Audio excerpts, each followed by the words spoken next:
but we're going into it.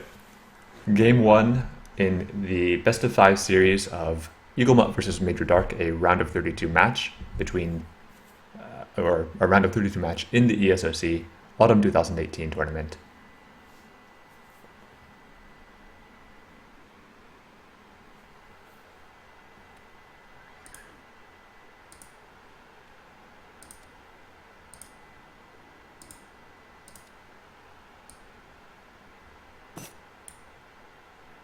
So, spawning up here in the northeastern side of the map, famous lead developer for ESOC, EAGLEMUT, playing the orange Sioux. Down here in the bottom left side of the map, we have Major Dark playing the teal French. The first thing that we want to think about on this map, I think, is where are those 2 wood treasures? Because I know that they're somewhere. So we have one wood treasure here, and another one is... I saw it earlier. I don't know where it is. Here it is. Yes. So both of these wood treasures on Manchuria are very, very important. Each one is about 85 wood and relatively easy to take. And for both civilizations, maybe less for Sioux, but for pretty much every civilization, getting wood treasures is great, and especially these wood treasures that are relatively easy to take that provide a lot of wood. So looks like EAGLEMUT didn't find them just yet, but he did find a 60 food treasure, which is a nice pickup as well, and didn't cost him too much in terms of Explorer HP, although he did use one of his nature friendship conversions to do it. Major Dark, meanwhile, did find the 85 wood treasure, and he'll be very happy to pick that one up. And talking about how important these treasures are, Sioux as a civ we've been starting to see a lot more on Manchuria, I think, just from the games I've been casting and watching so far. Mm-hmm. And it makes a lot of sense just because of how many yaks and good treasures there are and how fast the Sioux Explorer is at scouting the map and contesting all of those treasures and resources. Unfortunately for EAGLEMUT, he did not do a lot of scouting on the right side of the map before he decided to take treasures, so he will not be contesting the 85 wood for Major Dark, but it looks like he has spotted the 90 wood. And will be picking that up for himself pretty shortly. I'm wondering if he's just waiting for his Guardian, don't remember the exact name of it, but the conversion to refresh. It looks like he is waiting for that. Yes, Nature Friendship, yes. Meanwhile, Major Dark actually picking up another 50 wood treasure on EAGLEMUT side of the map. Nice pickup for him. He's gotten, 135 wood off of these treasures now, and you can see it's actually paying off for him because he's got 180 wood banked up. He could actually easily go for a trading post if he wanted one. EAGLEMUT, meanwhile, getting this 90 wood treasure after waiting for the Nature Friendship to come back up and doing one of the conversions on one of these lions. I think that these are, these very small conversions for the big cats are maybe not as effective as EAGLEMUT would possibly like. I know that these Mongol riders can be pretty useful to have, and he could start slowly gathering the treasure just by making conversions every couple of minutes. But he might not be going for it just yet. And actually, these 2 treasures, this 5% cavalry speed and 10% cavalry siege, are both very nice for the Sioux, who are, of course, a very big cavalry civilization. Cavalry speed treasure is so nice on Sioux, for sure. Yeah. You already have an Explorer that's practically the speed of light. Why not have him be a little bit faster? So, EAGLEMUT has gone for the age up now and made a TP in his base. Looks like if we check his deck, actually, we do see 2 of the different TP cards, the Nomadic Expansion, which lowers the TP cost, changes the hit points and adds build minute, as well as the Friendly Territory, which makes TPs boost attack. Previously, they would boost only hit points on the RE patch, and then on the EP, they've been changed to boost hit points and gathering rate, like a miniature Carnimata of the Indians. But now they also boost attack as well, if you send that card. Now, you'll have to tell me a little bit about how Sioux has been changing in the different iterations of the EP patch. I know that they received a lot of buffs, I believe 1 or 2 patches before, but they didn't quite see the play that really the patch team was expecting. Can you talk a little bit about their changes of the newest patch and how that might have been affecting how they play? Sorry, talk a little bit about what? The Sioux in the new patch. What strategies did they go for? I don't think they've changed much since the last patch, correct? Maybe the gather rate on the TP is a little bit lower. I don't remember what the exact change was, but basically, uh, the differences from the official patch to the ESOC patch is pretty much just the TP aura that gives your villagers an extra gather rate, and you can also construct TPs with your infantry, which you could not do. You could not do on the official patch without the battlefield construction card. Right. So basically, the main benefit of the gather aura just means that you can construct TPs in your base. You get additional resources from it, but then you're also a lot safer to, timings and rushes and stuff like that, which Sioux struggled a lot with in the official patch, just because they don't have Minutemen like other civs. They don't have very easily accessible, big buttons and stuff either in the early game. So it kind of helps complement both their early game economy and their early game military strengths. And they've turned out to be a pretty strong civ as a result. Still, it seems like they're a little bit underplayed. We don't see quite as much play as we might be expecting out of a civ that has been getting a lot of love in the patch, partially due to an effort to make them get played a little bit more, because they're a nice civ to see. They are a little different from a lot of the civs that you would otherwise see in the game, and it's interesting to see how they develop in the meta and how it might change how the game is played. Yeah, and I think they're only just like the only reason they're not getting played at the moment is just because they're not a super popular civ, and a lot of people haven't really taken the time to learn them just yet. But we've seen them be successful before, like last tournament. Goon played them a lot to great success. I believe Kaiser has been playing them a bit as well. I think Raphael plays them a lot as well. So, a lot of top players have been busting them out because they're definitely a pretty strong civilization if you know what you're doing.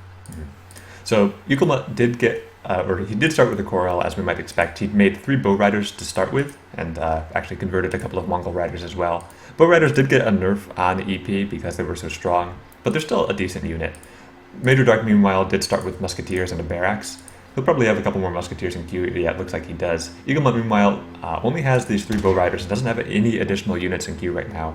I think he's going to go for some sort of semi-FF play. It seems like that's seeming likely to be the case, especially with the 700 coin shipped as his second card in H2.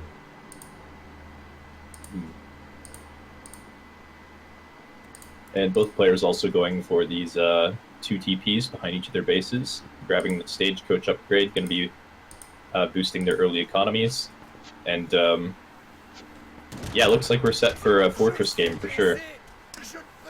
Definitely looks like it. I know Major Dark did go for this 700 wood followed by 4 Courrier de Bois, and so he might just be gathering to age for basically just gathering all the coin he needs to age up. It looks like he does have a lot of couriers on. Well, now he switched off onto food, so maybe he will just be sending the 700 coin to get into age 3. Yes, EAGLEMUT, meanwhile, just hit. EAGLEMUT, meanwhile, he's about to age up just now. He did send 700 coin as his second card in age 2, so he'll be going up a little bit faster, probably going for the fast age up as well. I wonder if he's going to go for timing here. I think that overall French economy will outscale the Sioux one, and so he probably does need to make something happen in early age 3 with the timing here. Actually, Major Dark did age up around the same time, so going a little faster than I expected with him. Well, I think as the game progresses, it's actually not. I don't think either civ outscales the other two too badly. I think it's going to come down to who manages to get control of these resources in the middle of the map, like this gold mine and all these hunts in the middle, especially.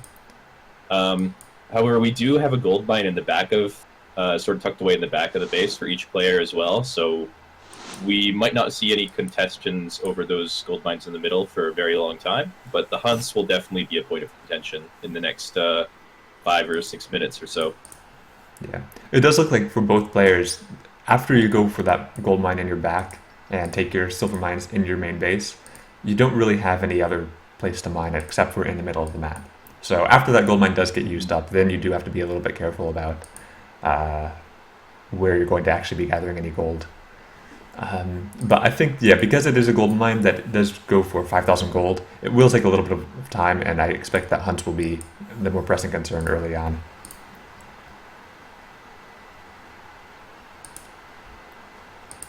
And interestingly enough, I think EAGLEMUT actually decided to go with the slow age up. Let me just check real you're quick right. what it is. The wise woman. So I believe that's the. I want to say that the wise woman is the bison, but I'm not 100% sure on that. Well, we're about to find out. Yep, it is the bison. Yes, it is the bison. So you get 12 bison and a 20% gather rate boost on food. So that's definitely going to be very nice for him. I guess he identified when he was just raiding with the bow riders that Major Dark was just doing sort of a musketeer semi, and he probably wasn't going to be in any danger of any sort of timing push or anything like that, and decided that he had the time to go for this slower age up. So that's definitely very nice for him.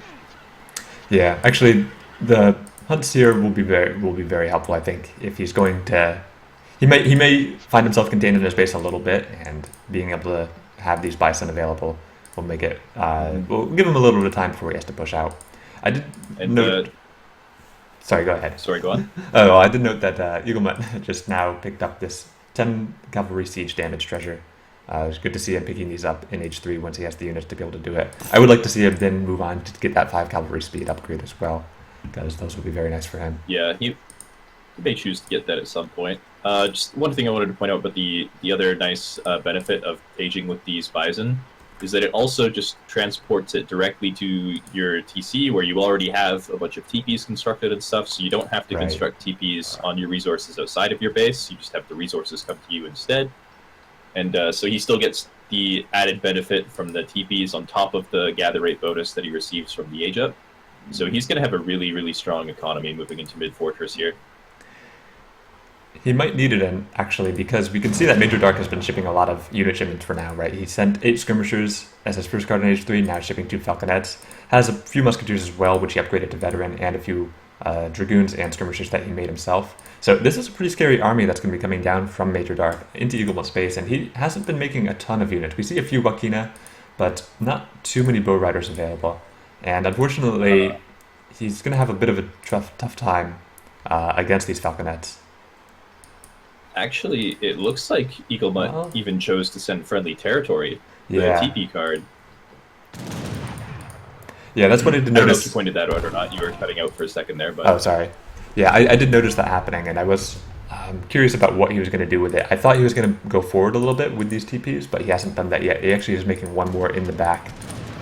He has to be careful here because the falconets are right up in his base, and he has some bow riders, but he's not going to be able to really get an engagement on the falconets without, with handcap. He doesn't have any handcap right now, so he might just have to shoot the falconets down with the bow riders, and that's not really that great because there's so many skirmishers and musketeers that are able to fight back here. We're seeing a very slow siege coming down now from the falconets, taking down a couple TPs, taking down the war hut at some point. And EAGLEMUT has to be very patient just to make sure he doesn't die. Yeah, and he did send this. He did just send this TP card, so he wants to fight in his TPs, but his TPs are all in the back of his base here, so he kind of has to give up his war hut and stuff like that because he doesn't have the infrastructure out front and the TPs out front to really stand and fight after shipping that upgrade. Definitely, yeah. Would have liked to see him move the TPs into the front a little bit more than he did, because we can see that they're not really going to be able to protect him from basically keeping the town center up. Wakina moving back into the front, but they're going to have a hard time against the skirmisher line. Wakina don't do terribly against skirmishers, but with these falconets, he always has to be the one moving back. And these TPs are actually being a bit of a hindrance as well, keeping the skirmishers from getting into a great position. Good mass of bow riders coming up, and maybe there's not as many skirmishers as there previously were, and the dog soldiers coming out with a shipment. Going right now, we have falconets that are relatively well protected, but it looks like one of them is being connected with Wakina in the back doing the shooting, but there is still one falconet alive that it's going to get a lot of great shots off. Falconet's still up right now. Both falconets alive, actually. Okay, one does go down. Looks like the second one will drop shortly to that dog soldier, maybe. And, yeah, The dog soldiers with the dog soldier big button going to be helping clean up this army pretty effectively. There are still some skirmishers alive, not a lot of Wakina to contest them though. Yeah, EAGLEMUT has to be a bit careful not to overextend here. We can see Major Dark is pulling back a lot, but all of the units that EAGLEMUT has right now are pretty much hard countered by, well, I guess the Wakina not so much, but there weren't that many of them, and more skirmishers we saw were coming in, and the musketeers as well do pretty well against bow riders. So good of him to pull back just then. He has to spend a bit of time rebuilding his infrastructure, but that fight did go, I think, very well for him. He had that nice dog soldier timing. He was previously behind quite a little bit in score, but now he's actually evened it up roughly to 162 to 172. So handling that fight pretty well. I was a bit scared for him early on because those falconets lived quite a while, and we can see he's hurting in the Wakina count, but overall, he staved off defeat and will be able to make another fight later on. Just a fun fact about Warchief civs and their big buttons is the big buttons actually inflate your score a little bit. So you get the score for the tech being researched for the resources you pay for the big button itself, and then you get the score on top of that for the units you receive. But the resources, or sorry, the extra score that you get for researching the tech stays in your score permanently. So he's actually up 15 score right now that he normally would not have if he had the same number of units right now. So it is actually a little bit inflated, and I'd say that this looks like a pretty good position for Major Dark overall. He's even adding in all these little I've noticed that here to try and get some line of sight on the map, so he doesn't get caught by any sort of cheeky raids or anything like that. It's pretty clever. So on EP, didn't that get changed actually, so that they don't provide line of sight until you get an upgrade? I'm not quite 100% sure about that, but maybe it was just line of sight was reduced. Oh, okay. And I believe the line of sight for walls increases with every age. Mm-hmm. So in Colonial, I think you get almost no line of sight for them, but in Fortress, you do get a small bit of LOS. I see. So EAGLEMUT had a good opportunity there with a nice connection onto the skirmishers, but unfortunately for him, the Dragoons were not too far out of position. So even though he got some picks off there, the fight didn't go, maybe, it wasn't the blowout that he was possibly hoping for and possibly needed, because there's actually a really good number of skirm goon here. EAGLEMUT actually has to be careful not to get caught out with these axe riders. Just a bit short on the attention there. He has to be pulling back right now. There's 5 axe riders alive, but if he had maybe 10 or even 20 axe riders, he'd be able to take this fight. But as it stands, he has to be so careful not to lose any extra units. There are a lot of dragoons right now, a lot of skirmishers. Pretty much the classic composition of Europeans right now, and you'd never want to be engaging this with what I would say are the Wakina and bow riders. If they're not under a trading post, or sorry, a TP line, they're not really going to be as effective against Skirm Dragoon, especially if these Skirm Dragoons get upgraded, which we see Major Dark is starting to do. He would really need to have those axe riders, or to be fighting under TPs to be able to contest this, especially when there's so many more units for Major Dark right now. And you've got to be calling into question right now the EAGLEMUT's earlier decision to send this TP card. So far, he hasn't had the chance to actually fight in his TPs at all. Okay, but before that, Axe Riders are actually going in, trying to get on top of the skirmishers here. There's not a lot of Axe Riders left, though. They're dropping pretty quickly with this massive Dragoon mass, and once those Axe Riders are gone, there's not a lot of Wakinas here to fight this Skirm mass either. Yeah. And yeah, it looks like Major Dark is going to deflect that push pretty convincingly. Yeah, he's having to pull back again. And yeah, maybe with... I think that's one of those situations where if you have only a few Axe Riders, they're all going to get picked off before you can actually connect with the skirmishers, and it's just not very effective. If you had double that number of Axe Riders, then they're not going to be able to pick off all the Axe Riders before you connect, and as a result, you're able to actually put damage down onto the skirmishers. So it's one of those situations where it's not exactly a linear scaling of the Axe Rider count. Being able to connect versus not being able to connect actually makes a huge difference, and so you need to get that critical mass of Axe Riders to be able to actually do some damage to this skirmisher army. But right now, Major Dark seems content to be able to push in. There's not many skirmishers, or that is to say, Wakina rifles available for EagleMut right now. He also has these bow riders, which unfortunately aren't really going to be doing that much for him. He has to continue to fight underneath his TPs to be able to handle this at all. But still, the TPs are so far behind his base, and we're not really seeing... He is sort of benefiting from them now with his Wakina, but he just doesn't have enough Wakina, really. Yeah. He is going to be able to push Major Dark back a little bit with the added strength from the TPs, but so far, the TPs haven't really given him a much this game. Like earlier when he had that dog soldier pop, like that fight was really, really close, right? Like imagine if he'd sent like 5 Axe Riders instead of the TP card instead in that fight. Like he didn't get any benefit from TPs in that fight, and it was so close.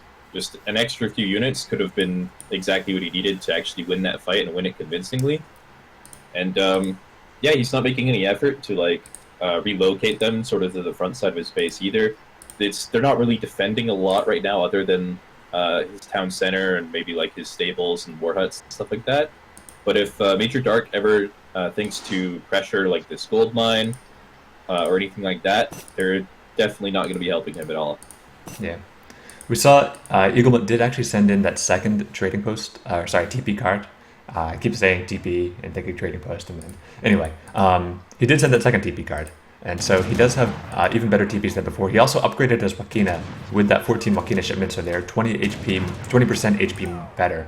But there are some cuirassiers going in, and maybe not too many bow riders available. It looks like Major Dark is pulling back, but still, there's so many skirmishing units, and that's really what's going to be keeping Major Dark winning all these fights. It's so hard for EagleMut to actually take good engagements against that. He's making more TPs here, but they're still again in the back line, and he really wants these to be available to him for his Wakina. I think maybe if he had all 20 TPs going for him and all Wakina were benefiting from that, he would be able to maybe take this engagement. But as it is, it's still really hard. Actually, not too many skirmishers left. Now that the TPs are up and the forward sort of infrastructure has fallen, he is going to get to fight in these TCs or TPs under his TC, and that might be his chance. Look at the stats of these Wakina. He's got over 57 attack on one of them, over 300 HP on all of those. They are very strong, but there might just be too many units here from Major Dark. More Wakina popping up from the back. There doesn't seem to be a shipment from EagleMut on the way just yet. He has one saved up, but he has not sent it just yet. More bow riders coming out, and yeah, it actually looks like these units are going to be strong enough to fight and push this back. Wow. They're just so strong in the TPs. So okay, wow. I was thinking that the cuirassiers would just melt the Wakina, but that evidently didn't happen. The Wakina were taking them down, and it's a really good feeling when you shoot all the cuirs and they're actually dying. It's a terrible feeling when you take your entire line of 50 skirms, you take it all, shoot at one unit, and it doesn't die. But that didn't happen. EagleMut actually was able to push back there, and yeah, these Wakina stats are crazy if he's fighting in this TP line. I mean, yeah, but the problem is, like, is he ever actually going to be able to leave his base? Big Cuirassier Raid 2 is going to be finding these vills, and those are all going to go down very fast. I think EagleMut. This might be a bit of a problem. He is moving 2 bow riders in that direction now. Okay, now moving all his bow riders in that direction, but it might be a little bit too late. More than half the villager is going to be dropping in a moment here. Yeah, that's too bad for him. To be fair, I don't think that these villagers would actually be able to do very much anymore, seeing as that mine was about to run out and there's really not many resources available left for EagleMut. You basically have to task them all onto wood. Saved a few of those villagers, but the economic disparity is clear. It's 58 to 39 right now in the calculated population, and Major Dark's going to be going for these TPs. So EagleMut is going to have a bit of a tough time. He is sending these 15 Bison cards, so he does actually have a few more resources available to him, but he's going to be staying in his base for so long, continuing to make TPs in base, so it's going to be a while before Major Dark's actually able to break this, but I don't think he really needs to.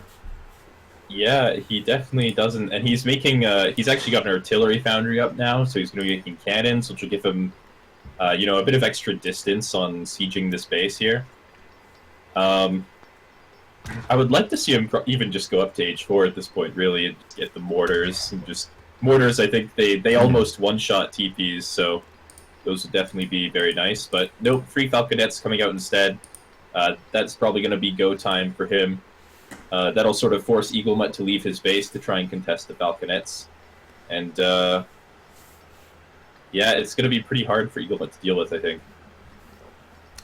Yeah, I think the Falconet decision was a good one. It's usually rare to see Sioux being the player that's turtling and the French to be the one that's out on the map. But that's what we do see here. But unfortunately for EAGLEMUT, it's not that easy to fight against Falconets when you have to stay in your base to be able to actually win any of the fights. So Major Dark's going to be content to just continuously take down TPs one by one over a long period of time. Whereas EAGLEMUT, he's got time on his side, or rather he's got time available to him just by virtue of Major Dark maybe never wanting to take a fight too close to EAGLEMUT's base, or to not go for this very slow roll with the Falconets, but he doesn't have that time. Actually, I just want to point out, EAGLEMUT actually has the resources to go industrial here. Oh, yeah. And I feel like we might see him click up any second here. He could go with a fast stage up because he didn't use that before. I wonder if he's going to go for that. I think he does have a Dog Soldier big button left over. I think he sent 3 Dog Soldiers in that first one. I don't know if there were. I think he had more than 3 Dog Soldiers in that fight, I believe. It looks like he did actually use the big button at 13 minutes 20 seconds. I believe that was the time in the fight. So he does not actually have the Dog Soldier big button available to him. It looks like he is now clicking up to industrial, and Major Dark, he's not choosing to focus down this town center just yet. He wants to clear out the TPs, reduce some of the strength of this army here. And EAGLEMUT is up with that fast stage, but what does he really have from this fast stage? He doesn't have the resources to upgrade his units. He doesn't have a shipment available to send anything. He is going to be picking up the Falconets, which is going to be nice for him, but he doesn't have a lot of anti-cap to deal with these cures. Yeah, he wants to move these Wakina back into the TP line because the crews will do very well otherwise. Getting a few more units out, but yeah, he didn't have a shipment or enough resources to actually make use of the stage 4, so I'm wondering exactly what his plan is with it. The TPs do look very nice aesthetically when he goes up to H4, so at least he's got that going for him. And now he's jammed the Wakina into the TP line, so it's going to be hard for the Guerrillas to actually connect, but still there's so many units out for Major Dark right now. It may still be, he may just have enough to come over the Wakina. Yeah, this is just going back to the classic Zuda more stuff principle. Major Dark just has so much more stuff than EAGLEMUT, and it's going to be very difficult for him to clear out this army with the 10 Wakina he's got left. Well, another 10 Wakina coming out. Popping out. He does have a shipment available now. He has sent it. That is going to be the 18 Wakina shipment, I believe. It's the only shipment he has available to him at H4. Yeah, almost certainly. Jeez, these Wakina are so strong. They're just melting these units. Yeah, it turns out that he does manage to hold off the French push for the 3rd time in a row. But again, is he ever actually going to be able to leave his base? He does have the age-up advantage. He will likely be grabbing that Wakina upgrade at some point in the near future. But again, he's invested so much into these TPs, and he doesn't have a lot of resources left in his base. He's got the Bison, but the gold, he doesn't have any bills on gold or anything like that. Wait, actually... Yeah, I missed this, but yeah. It took me a while to notice, I didn't even see this. So that's how he's staying in the game, yeah. I was wondering where he was getting gold from. Okay, so... cheeky water play coming through from EAGLEMUT. Meanwhile, Major Dark has actually transitioned to plantations and mills. He sent 1,000 gold just now. He's got another Falconet in queue, so he's not going to be looking to follow this age up anytime soon. It looks like he's just going to be content to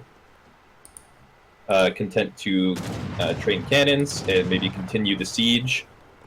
But if EAGLEMUT starts moving up some of these TPs, he could actually start bringing this game back somehow. I mean, the score deficit isn't that bad for EAGLEMUT. Even with the inflated score that he has by these big buttons, it's the deficit isn't as bad as it used to be. Yeah. Well, I guess in a way, France almost has some score inflation as well. Obviously, Sioux doesn't need to construct any houses or anything like that. Yeah. So Major Dark probably has about 19 score in houses that EAGLEMUT just gets for free. which is nice. So that will offset that a little bit. 4 falconets coming out here. They're going to be marching into the base pretty soon. I almost wish EAGLEMUT was trading rifle riders instead of bow riders this game just to snipe the falconets down. Yeah. Pulling back again into the TP line. I think this is siege number 4 that EAGLEMUT will have to repel if he wants to win this game. I mean, the falconet count has gotten really big at this point, and it's not easy to actually repel these unless you have your TPs up in front, where you can just maybe... I mean, if he had the TPs in front, he could maybe just bring the Wakina over and then shoot the falconets, and that would work. The falconets might not even be able to kill the Wakina in one shot, especially now that they're champion, but I think that this town center is going to be going down. I don't think EAGLEMUT is going to... He might make an effort to save it. I don't know if he really needs the town center anymore, though. And okay, Axe Riders coming in. It looks like actually 10 Axe Riders are being trained. Now the Wakina coming in. He's getting a nice connection onto these falconets. I think he's going to be able to take them all down, hopefully, for him. Maybe there's just too many dragoons, though. But again, he's fighting outside of his TPs, and his units are just so much weaker when they're not standing in those TPs. 3 falconets have gone down. 1 is still standing, still getting some good shots off. Killed 3 Wakina in that last volley.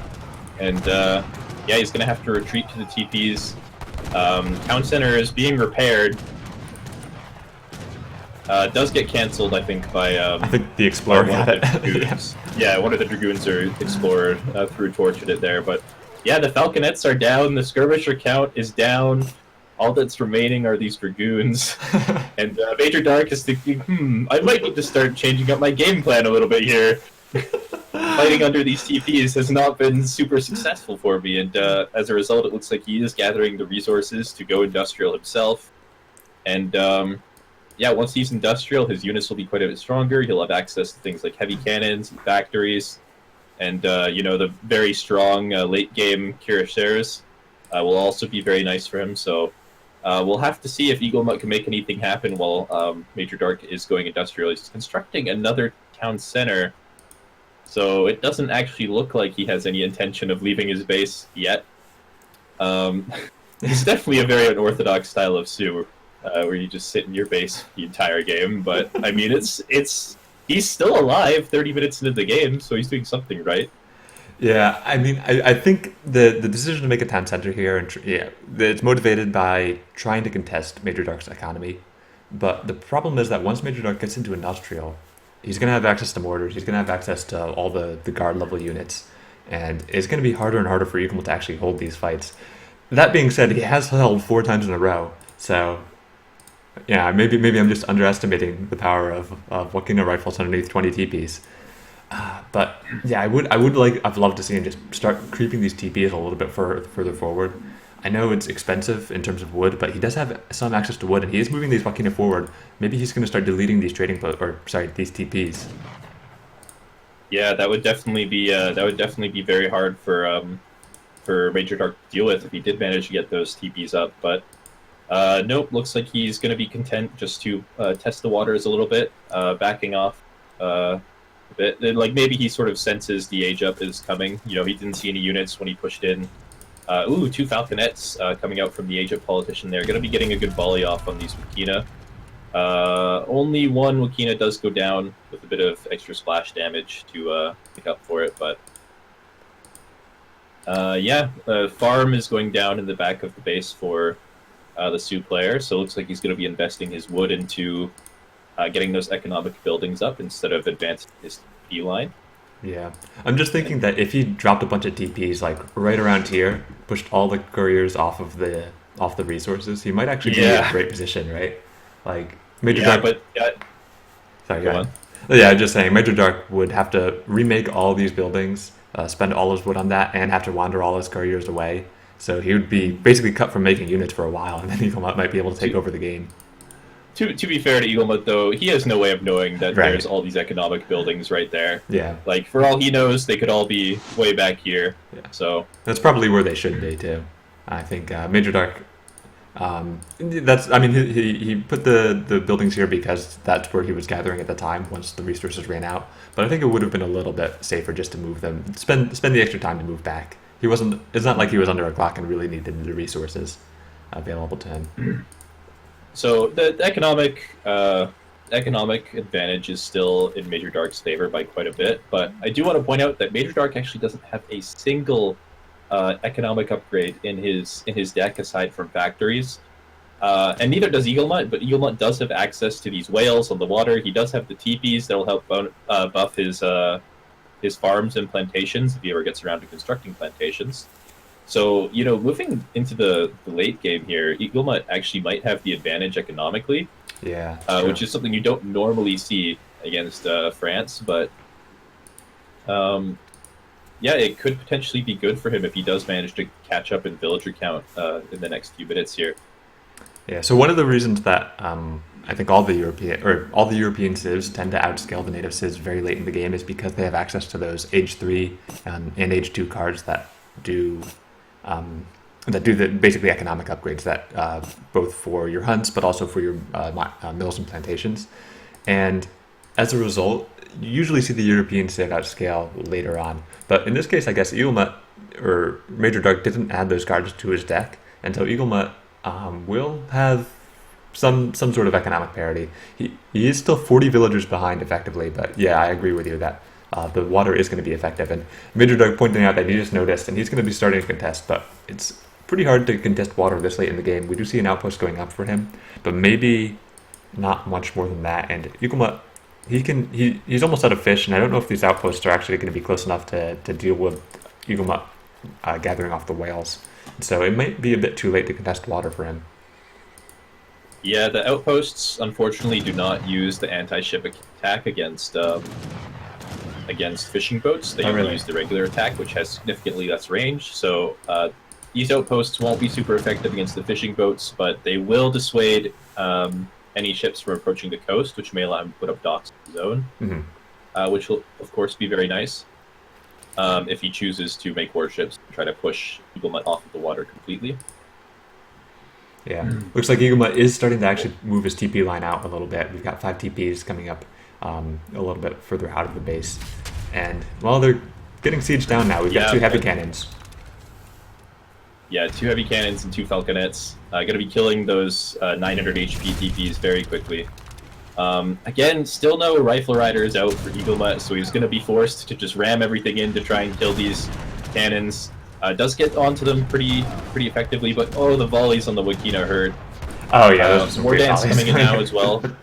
So these units are actually pretty strong with the 2 TPs and the war dance coming in. Cannons are down, and it looks like I don't want to speak too soon, but it's close. It's close. It's very close, but I think EagleMut is going to win it. He is going to win it. It looks like. Yeah, just barely. Just a couple of axe riders living, and that even a couple that are on the skirmishers are often enough. Yeah. Okay. 10 more goons coming from the back. There's not a lot of Wakino left, but it looks like there might be enough to push this back, especially with the TP being constructed and the war dance coming through. Yeah, I would like to see a couple of these Wakina go off and just make a couple more TPs right now, because right, 1 TP is nice, but 20 is a lot better, and I think he can afford it with the wood right now. We do have 1 mortar coming out for Major Dark, not actually doing any attacking right now. Sorry, go ahead. Unfortunately, that 1 mortar being forgotten, not taking care of that TP in the fight as it may have had the option to. One thing I just wanted to say about these 2 outposts that Major Dark did construct. One thing, you might not even be looking to contest the water. They might just be sort of like a deterrent. Like EagleMut could potentially drop like 20 units in the canoe or something like that, and like drop them off on the side here, right? And then go for like a siege dance or something like that. So these outposts will maybe dissuade canoes from approaching. So that might have been part of the intention behind building them. It doesn't look like EagleMut's doing that just yet, but that is an option available to him. I mean, yeah, I think that's pretty typical if you're Sioux and playing what I would consider to be the normal Sioux style, where you basically make a lot of cav. But EagleMut is really not doing that at all. He's going for this TP heavy build, centered around Machina, and usually just making enough of these axe riders and bow riders to deal with whatever falconets come out, and usually losing all of them in the process. But he's been able to hold on with that pretty well. I mean, he's held what, like 5 or 6 bushes now, and I mean the mortar. Something like that. Yeah, the mortar's gonna make it again harder for him to be able to hold, but we don't actually have any Yeah, cannons the out. mortars. Yeah, the mortar's going to do a good job of taking care of the TPs, but when it comes to actual fighting, that mortar's not going to contribute much at all, unlike the falconets earlier. Yeah, it looks like another engagement coming in, but there's not actually anything that makes EAGLEMUT want to be afraid of this fight. You know, it's Joaquinos versus skirmishers, but they are somewhat close to the TP line, and as a result, this isn't a terrible fight for EAGLEMUT. He could probably move his Joaquino a little bit further back, or start making these TPs a little bit further forward. Either way, but it's not a terrible engagement for EAGLEMUT.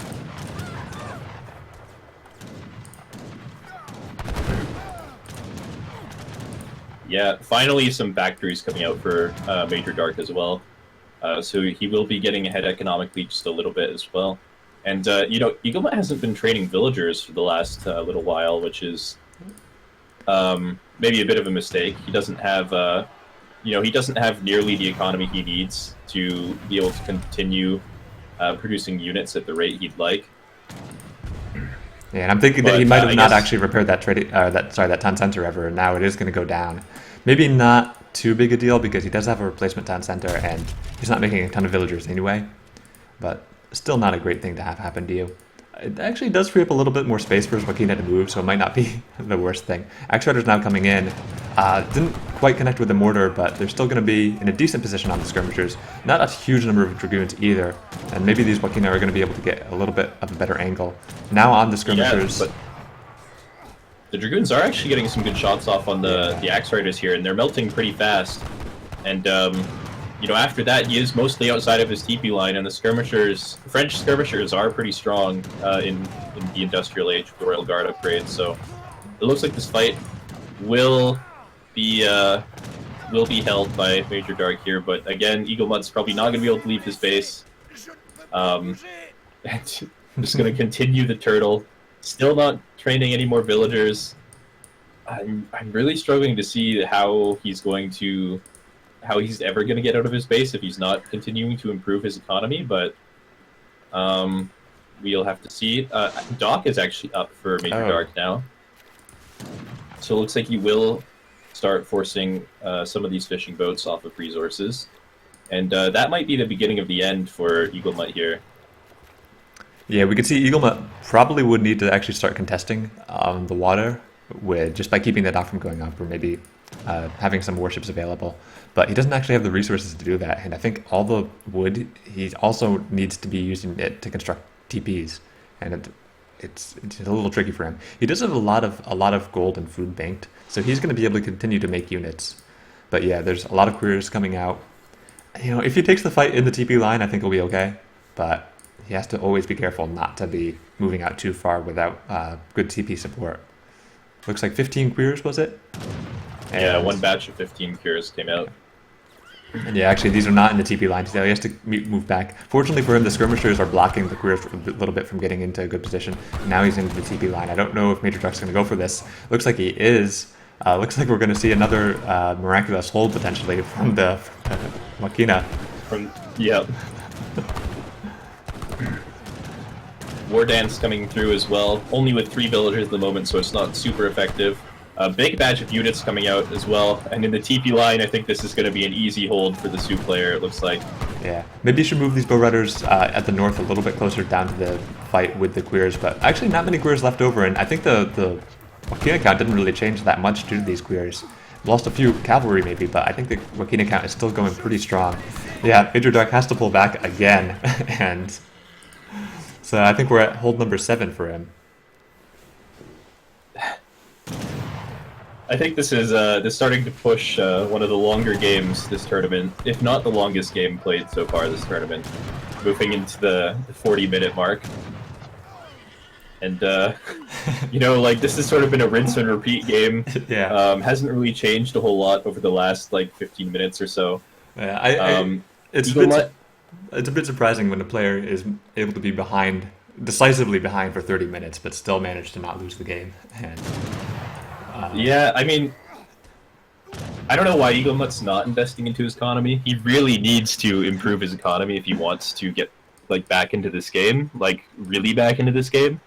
So far the only change to his villager count in the last 15 minutes was the one villager he lost just now. But as I say that, he is actually training villagers again, so he is back up to the 70 economic unit population he was at before, and he has an additional 4 villagers in queue. So it looks like we might finally start seeing Sioux getting back into this game if he can just get that economy going.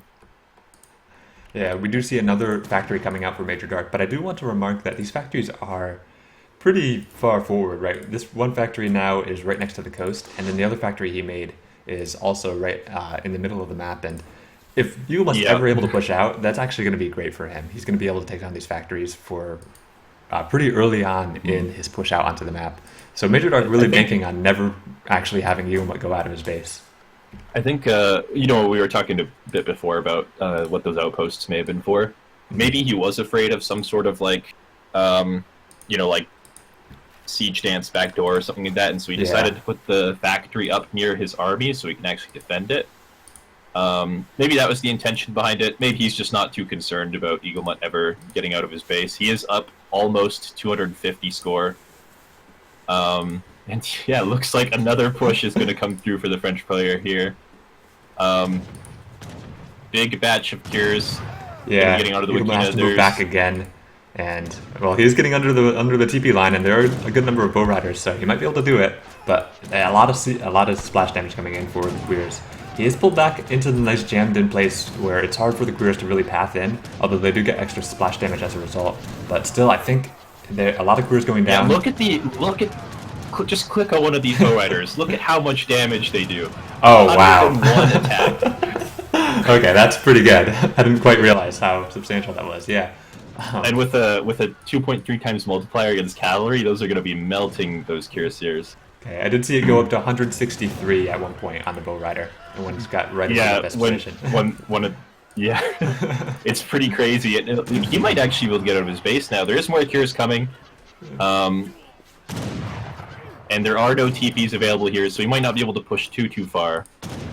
Yeah, but the queer count isn't so high. I mean, it's got like 6 right now. I think one just died there. So yeah, EAGLEMUT actually is pushing out right now, and he maybe got a fight that is too good for him, or not good enough for Major Dark, and now Major Dark is a little bit on the back foot right here in the factory. And yes, I'm loving it. EAGLEMUT is making some TPs, knows exactly what he needs to be doing to start taking ground in this game.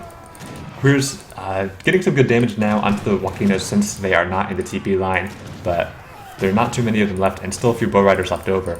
The skirmisher is kind of distracted by this dog, or well, it's a war chief, but he's called Dog Soldier. That's his name. But okay, now 10 queers, a few bow riders, 15 queers actually. EAGLEMUT has to pull back. He didn't quite get the TP line that I was really hoping he would right there, but he does know where the factory is, and I think that's going to motivate him to start making some TPs and start trying to hold this position. Yeah, and like the French economy is starting to hurt a little bit now. The lack of late game upgrades he's definitely starting to feel it. EAGLEMUT's economic unit population has improved to 76. That is a slight improvement over what it was previously. But looks like he's not making any efforts to improve it. Even has a bunch of idle fishing boats on the water, so maybe we have to subtract like 4 fishing boats from that, but from the economic population. But this is such a weird game. I almost want Major Dark to start investing in walls. Maybe just construct like these 2 native trading posts and even start like a trade monopoly victory or something like that. Right. At least then he doesn't have to like push into all these TPs, and he can make EAGLEMUT come to him. But unfortunately, I don't think it's occurred to him, or we may have already seen it.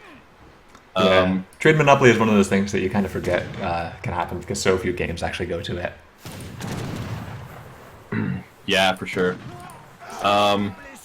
It looks like Major Dark is saving a lot of resources now, so he may consider going up to the Industrial Age. Or, sorry, he's already in the Industrial Age. Sorry, he might be going up to the Imperial Age. And he has now constructed a frigate, so we'll start cleaning up some of these... so this is actually frigate. That's a the monitor. And that... I mean, maybe it's not too effective against... monitors, of course, are great units, and they are always wonderful to have. but maybe it's not the most effective monitor because EAGLEMUT's power isn't exactly in his buildings. I mean, he has these TPs, but the monitor's main attack isn't that effective against taking down a lot of TPs. It's because it's on cooldown, and I don't know if the monitor with its normal attack is actually in range of the TPs. So maybe it's not hugely effective, but it is taking down these boats, and that is going to hurt EAGLEMUT's economy. He's going to have to actually start making some boats of his own, or just give up the 20 villagers that he has on water. Pushing out now, and Black Riders coming in, but Black Riders at this point in the game, they're not that effective. Yeah, especially for their population. He is cleaning up the Axe Riders, but there's so many TPs finally being dropped. It's finally happening. He needs to... Actually, I don't even know if that's in range of the monitor, so never mind. But finally the Sioux player has broken out of his base. The factory is in peril. He does have the siege dance available to him if he decides to just try and take that down. And this might be the beginning of the end for the French player. Yeah, making some TPs now, continuing to make them. They're nice. The Wakina are in a nice position right between the factory and the temple, which means that they're very hard to access. Not even that many queers available, and I think the bow riders would be happy to just take them down. Continuing to make a couple of TPs. I'd like to see even more actually get made. He certainly has the resources to do it. He stacked up a lot of gold as well, and maybe that means that he does have access to continue to bring this bow rider count up. Not getting the factory, but he was pretty close, and I think he'll be able to make it happen with another push. Yeah, it looks like he's not quite confident enough to commit to killing that factory just yet. Major Dark really needs to get some mortars or something out here so he can start picking off those TPs and sort of hold this position, and maybe even start setting up some walls and stuff like that. But unfortunately, he's not doing that. And, as soon as EAGLEMUT manages to crack this position, there's not a lot left for France. And actually, upon saying that, he has hit the Imperial Age. I didn't even realize he was already aging. Does he have any Imperial upgrades in queue? There are no upgrades in queue yet, but there is a heavy cannon coming out from the factory, so that will help repel some of these units. Rifle Riders finally coming out for EAGLEMUT. The 5 Rifle Rider shipment will help him clean up any future cannons. Unfortunately, the heavy cannon is already down. And the Sioux mass is pushing forward. Not under TPs though, and the bow riders, he has to be careful not to lose too many of them because the Wakina are a bit exposed until he can get back into the TP line. Some musketeers out, but these are just veteran musketeers, and so the population count for Major Dark, even though he's sitting at 66, 65 military population, it's actually quite small because so much of it is wrapped up in musketeers that are just veteran and Black Riders, which are very ineffective right now. So actually, EAGLEMUT is, his army count right now is looking pretty good. Another batch of crews coming out, but I think that these Imperial Skirmishers. The Imperial Skirmishers was finished, but he doesn't have a lot of skirmishers left. There is another reinforcing batch coming. But again, like his economy just honestly isn't that strong for a French player this late in the game, and he looks like he is not going to be able to hold this push with the reinforcing TPs coming up, and no siege to really apply any pressure to those TPs. EAGLEMUT's economy has finally eclipsed 80 population, so yeah, looking a tad scary there for a minute for EAGLEMUT. But he did make the TPs, and I think that's going to keep him up. I was thinking, with like the 10 queer batch without the TPs, it was going to go pretty poorly for EAGLEMUT, but he did make the TPs in time, and now he's back into a good position. I'm liking this TP line. I'm liking his position. I mean, this factory is it's going to go down at some point now. Yeah, it's only a matter of time. And, he's been forced back to this TP line. Maybe can't quite siege the factory just yet, but there's not a lot that France can do to hold this. Heavy cannons are coming out, but the Rifle Riders and the Axe Riders not quite going to get through the TPs onto the heavy cannons, so they are going to stay up for now. Still getting good volleys on the units at the back, but one heavy cannon does go down. Yeah, it looks like the other heavy cannon might actually go down as well. There's just a bit of damage coming down onto it. I mean, the bow riders still pretty good units. They have a lot of damage coming in. Yeah, heavy cannon does go down, and I think EAGLEMUT is going to clear out this fight. Even the Imperial skirmish might not be enough. Hard. Yeah. It's just too hard to fight under these TPs. And yeah, not going to be able to push out past the TP line, but he is going to begin to siege the factory, which woefully has not been repaired yet. I mean, Imperial skirmishers, especially Imperial French skirmishers with that extra 10% upgrade, are extremely powerful unit, but with these 20 TPs, even though EAGLEMUT's not getting the full value out of all of them, but even with the TPs, with the War Dance, although it's currently on Siege Dance because he does want to take on his factory, EAGLEMUT's able to actually match the Imperial skirmishers. And yeah, I think that this factory is going to be going down. Yeah, he's on Siege Dance now, and the factory is down, and that's going to be a big blow to the French economy here. Yeah, we saw 10 villagers swing just there. And now EAGLEMUT's economy, I mean, he's behind in it, but it's not looking that unwinnable. Yes, this game has gone on for 52 minutes.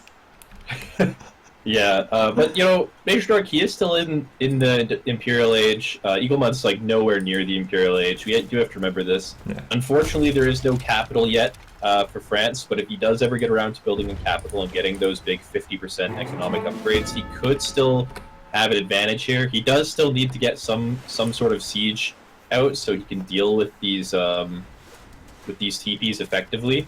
Not doing that just yet, but hopefully in the near future he will consider doing it. EAGLEMUT still not maxing out on his economy.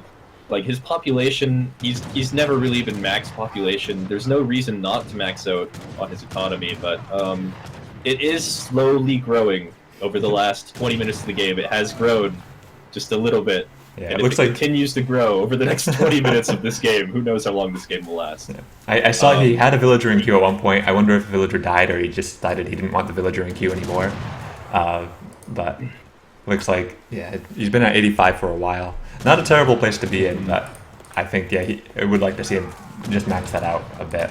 Some TPs here. And no, I'd even like to see Major Dark build like a caravel or something. Like this monitor does not do a great job. It's been doing this for like the last 10 minutes. Yeah. It's been working on it, but you know it hasn't come close to clearing out the water yet. So yeah, you know the monitor does apply a little bit of pressure on land too, but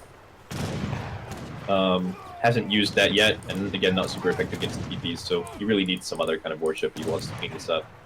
Anyway, skirms are inside the Sioux base now. There is a farm out front. Some villagers will get picked off. Unfortunately, it will take EAGLEMUT 5 minutes to replace each one of those villagers. Yeah. But the TPs are going to force him to kite back here.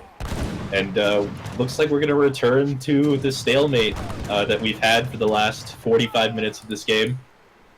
Yeah, Crew's going in onto the villagers, not onto the Wakina. Maybe actually the better decision for Major Dark to just continue to chip away at EAGLEMUT's economy. Of course, EAGLEMUT still not making villagers, and I'd really like to see him start making them because he could do very well if he just maxed out his economy and went up to age 5, got Imperial Wakina, and just continue to do the slow rolling TP push. Before I forget, thank you Interjection for the subscription. I think that this is a good opportunity because there's not actually too much going on in the game right now. So we did see this subscription, and thank you very much. It's always appreciated. There's one queer in the back, got actually a villager. I think it's gonna, I don't know if it's gonna get any more. EAGLEMUT actually now making villagers. He has 2 in queue. Maybe he can make a 3rd TC. And this monitor, all right, how much? Is it 80 attack? And then just takes forever to actually kill these fishing boats, it seems. Yeah, it's taking a long time. And Sioux did manage to repel the French army, but not gonna be able to push out of his base again. Major Dark is up to 735 score. No, EAGLEMUT, no! Don't say well. Don't resign. Just build villagers. You can win this. It was a little scary there. It looked like EAGLEMUT might have just called it as GG. I don't know if that was his plan or he just wanted to. It looks like he's getting a little bit frustrated at the length of this game and how difficult it's been to hold all these French advances and try to push out of his base. And you know he hasn't had a lot of success in getting out into the map aside from killing that one factory. but it's definitely a reachable goal. Like it's within his grasp if he just improves his economy a little bit. Maybe advances into the Imperial Age, like moves forward on this TP line. Although I suppose the TPs are giving him some economic bonuses right now, so maybe he doesn't want to move too many forward. But Another engagement coming in. Bow riders on the gendarmes. These are Imperial gendarmes, and there are no TPs, but I think there might just be enough bow riders. But then again, maybe there won't be. It looks like these gendarmes are going. Well, okay, they're. It's hard to say. The 10X Rider is coming to reinforce, though, and there's they might be enough to sort of meat shield these units. He is kiting back a little bit, so I think he's in. Some of his units are in range of the TPs anyway. Looks like the Imperial Gendarmes are going to get cleaned up. So he will hold this push, it looks like. But he did lose a lot of villagers in that fire pit, so he's now down to 72 economic unit population. And the status quo will remain.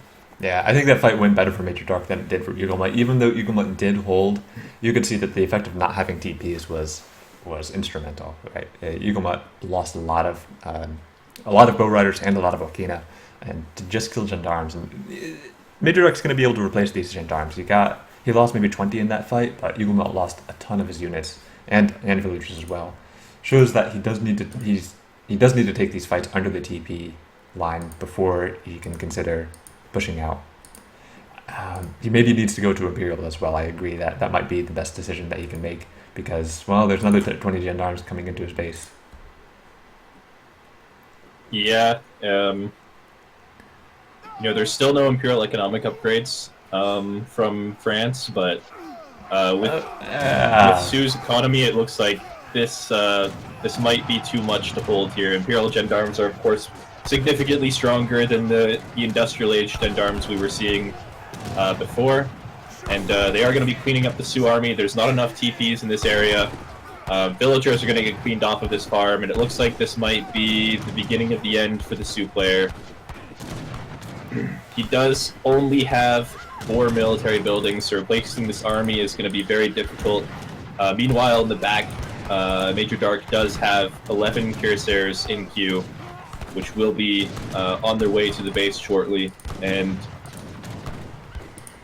he does still have over 100 attack on these 3 bow riders in these TPs. What do you call it? That's going to be the end of the game for EAGLEMUT. A sad loss for the Sioux player, having endured all this French oppression for the last hour.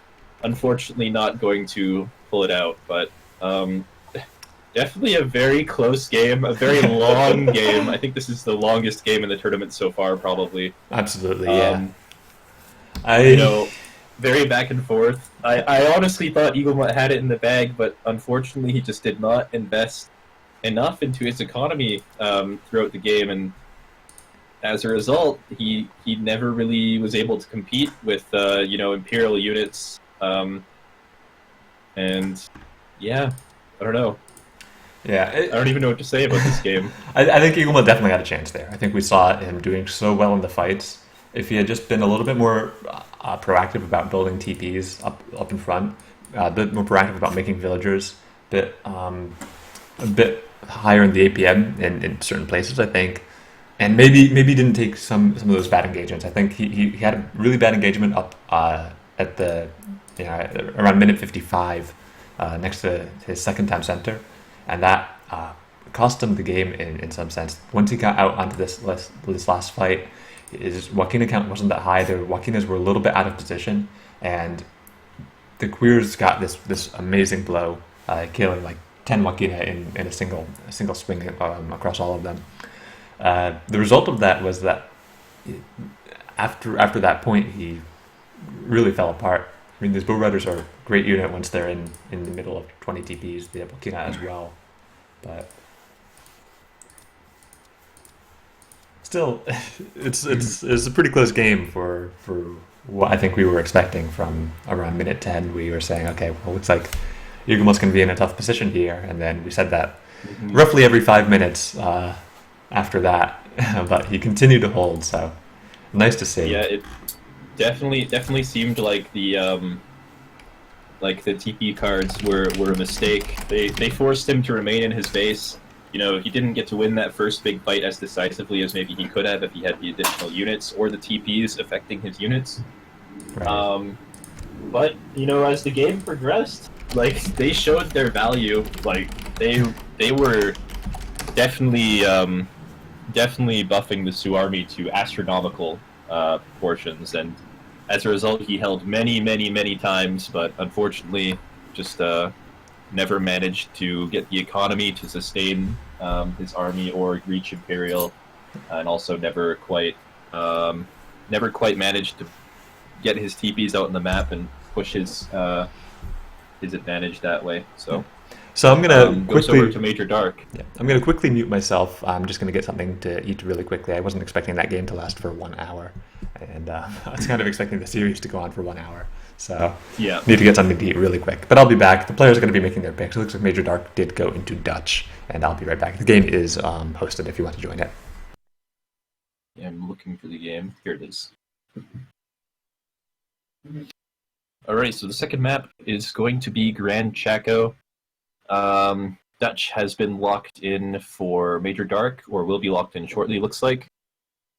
This is, of course, a non-trading post map, so Dutch is quite a good pick, as they do not require trading posts to compete. And we will see what EAGLEMUT chooses to pick in return.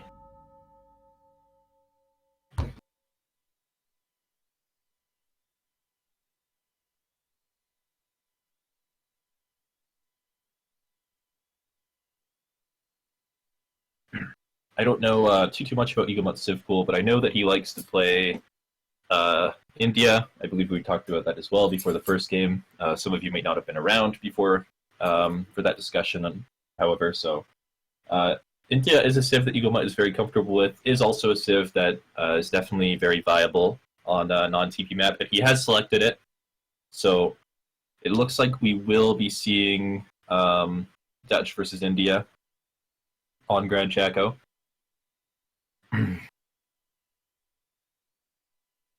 And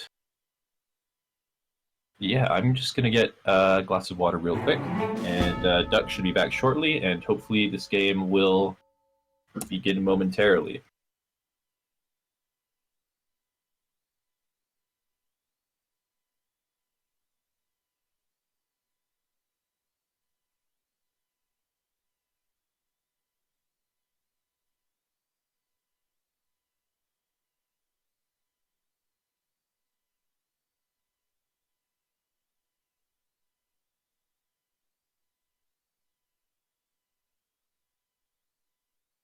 All right, coming back here, I did hear Mitoe is going to get a glass of water, which I'm sure he needs. Hopefully the players have gotten their water and their food as well, because it seems like this series is going to go on for another 6 or 7 hours.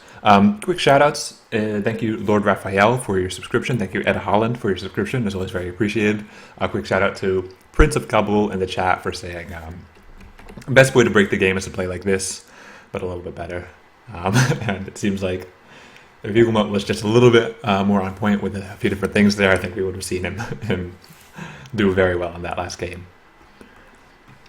So, waiting for everybody to be set up. We are pretty much ready. I think Mitoe is just going to get his glass of water, and we'll go into the game. I'll wait for him to. I'll show that I am ready to go for this one. Dutch versus Indians on Gran Chaco. Both civilizations that can do pretty well on no TP maps, and so I'm not surprised that either player would want to go for this. I know Indians is EAGLEMUT's main civilization, and it is perhaps the case that he was waiting for this map to bring out the Indians. Maybe, even though Indians is good on Manchuria, he may not be too familiar with civs that fare well on no TP maps except for Indians, and as a result, he wanted to wait for Indians for this map. Meanwhile, Dutch, another strong civilization on the no TP map. Not surprising that Major Dark would go for that pick here. This is game 2 of EAGLEMUT versus Major Dark in the round of 32 of the ESOC Autumn Championship. Best of 5 series, Major Dark currently leads 1-0. All right, I am back. Yep. I'm just going to do a quick resource check here. Yep, sounds good. It looks pretty good overall. Okay. I think both players have roughly 4 hunts within reach of their town center, should they choose to herd them. Yeah, I see it. Yeah. I think Major Dark's hunt over here is a little, like, it exists, but it's a little light on the amount of things in it, but that's probably just a property of the map. And as a result, I think this map But he does also have these these big guanaco hunts behind his base that could be easily herded into safer locations. So it looks like he should be all right. Yeah, if last game was any indication, this is a best of 5. We could potentially be sitting here for another 4 hours. So hopefully this game doesn't also last 1 hour, but if it does, that would be pretty cool. Yeah, so let's see what EagleMut can do to make the game last as long as possible. Elephant is getting snared here. Unfortunately, it will need some help from either the other elephant or some of these llamas to escape. And yeah, Dutch versus India. This is an interesting matchup. Both civs kind of have sort of similar playstyles, right?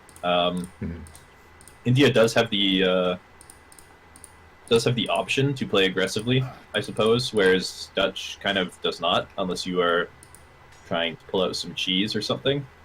But if India doesn't go for any sort of aggression, they tend to go for very similar unit compositions, pretty similar sort of passive booby play style.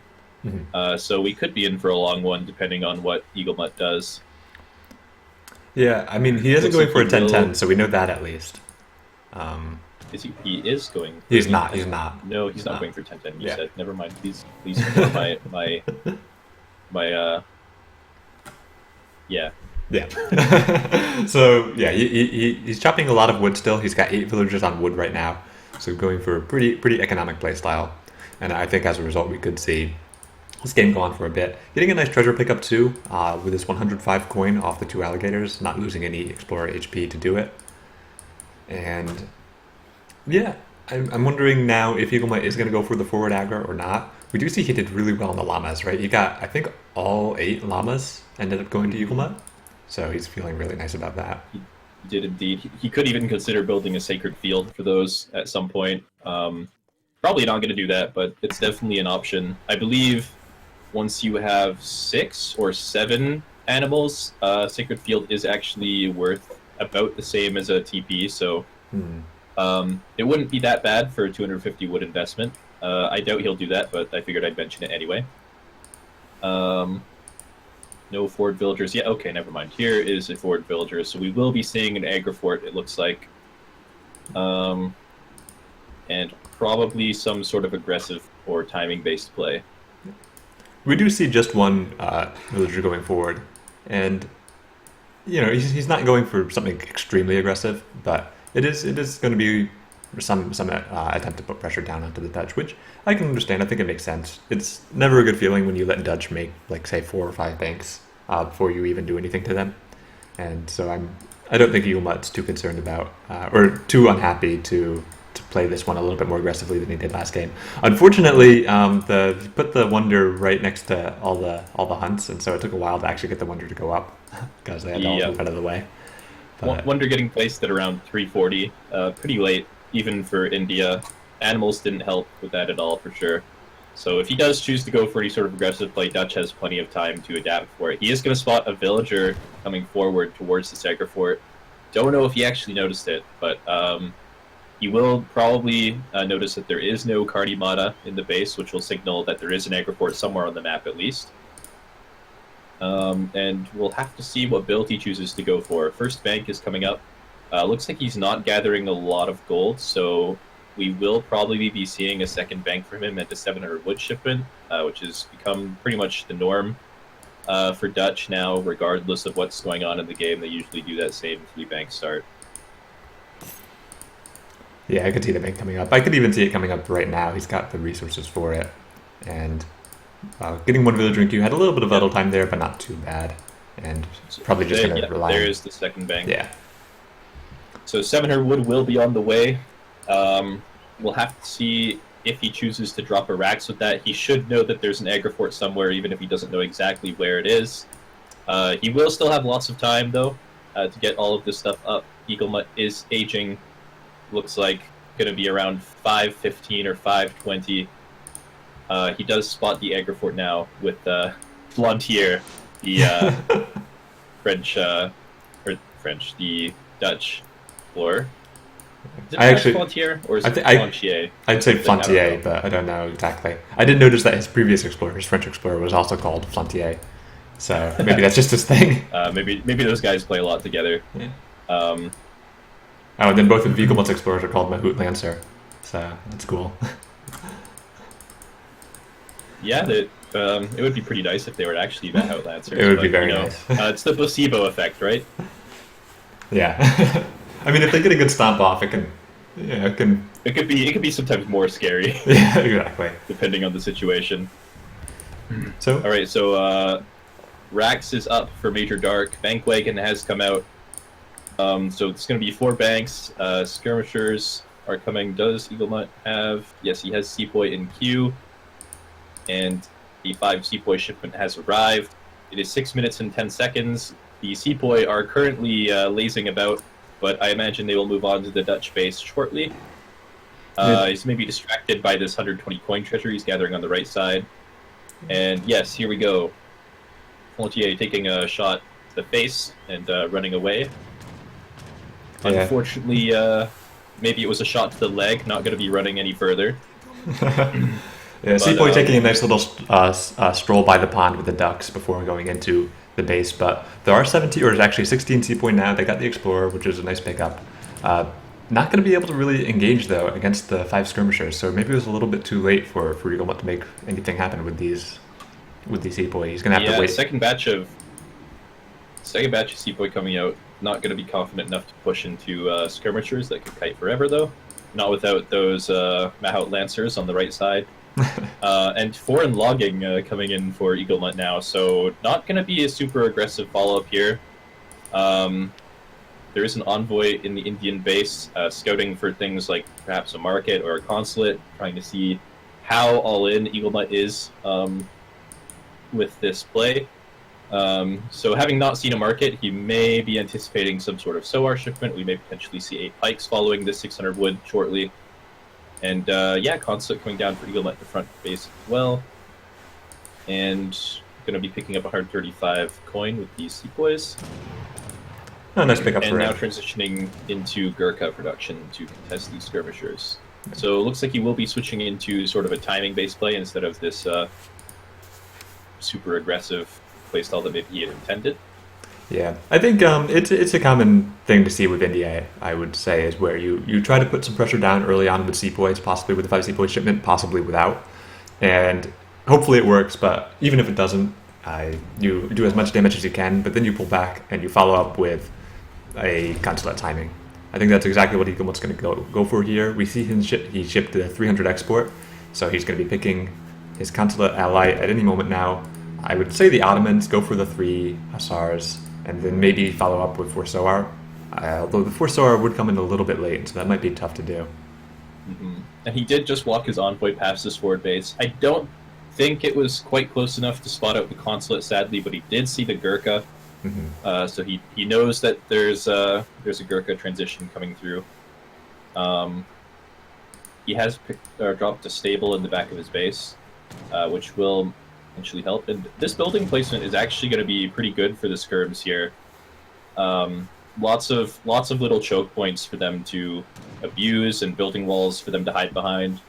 So this is actually a really nice setup for Major Dark at the moment. Yeah, we see Major Dark was trying to get an age up, and EagleMut was able to push him off the resources a little bit to maybe help out. But he has gone for the age up now. This would normally be a pretty good timing to go for EagleMut.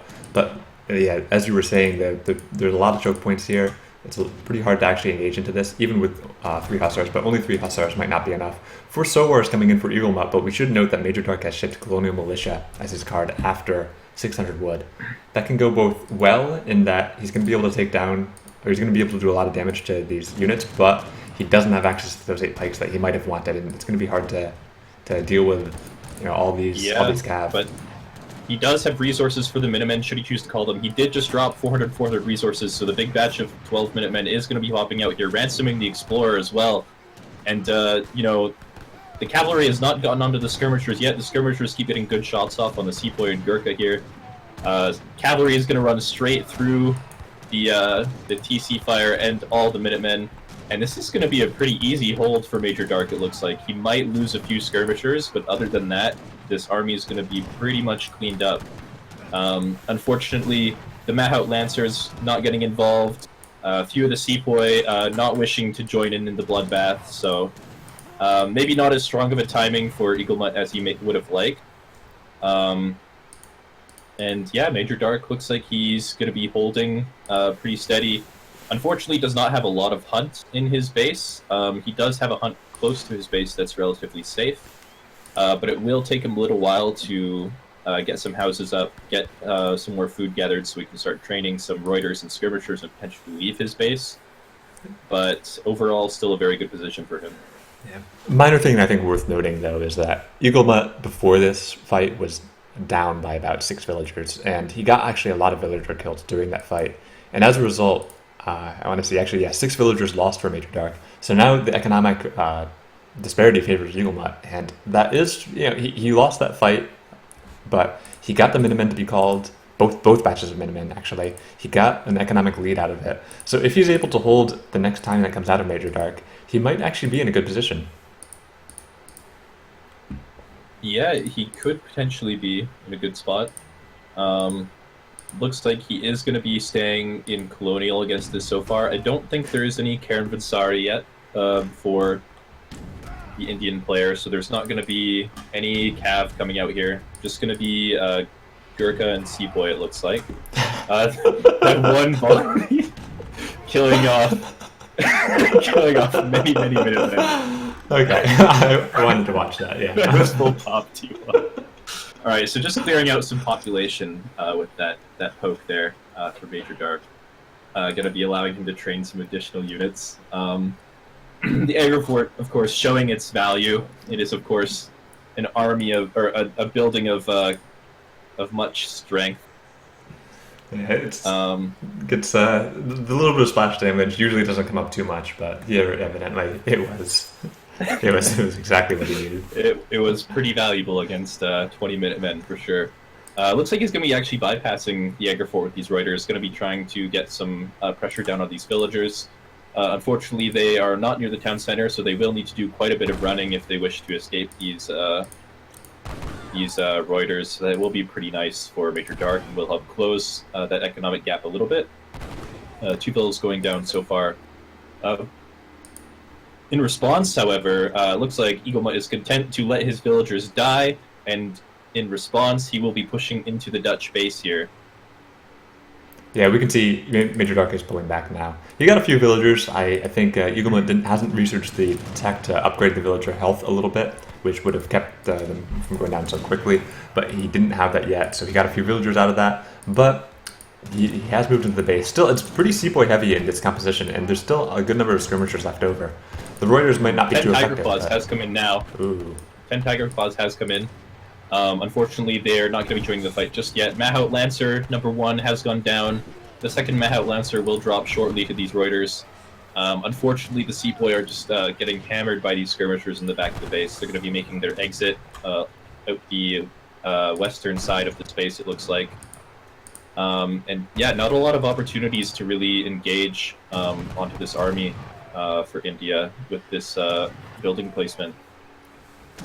Yeah, taking unfortunately the long way around, having to walk entirely around the base and getting picked off by skirmishers the entire time. EAGLEMUT lost a lot of units without really accomplishing anything in that last push out there. He does still have an economic lead. I mean, it's 10 villagers now, so he was able to. I mean, he's doing the opposite of what he did last game, where he didn't make villagers. Now he's making a lot of villagers, but. Mm-hmm. And he does now have the resources to age. He will be dropping that wonder shortly. So if nothing else, that push at least did buy him some time. But yeah, definitely still not ideal for him. Looks like it is going to be... What wonder is that? Where is text research? that is going to be the Tower of Victory. So 800 wood will be coming through. There is not going to be any Mahout Lancer popping out of this this Agra Fort upon age up, unfortunately, nor any ceasefire to save these buildings. But you know, it's not like Reuters Skirm has a whole lot of siege anyway. There is like over 10,000 HP in buildings at this fort base, so these buildings will not be going down very quickly.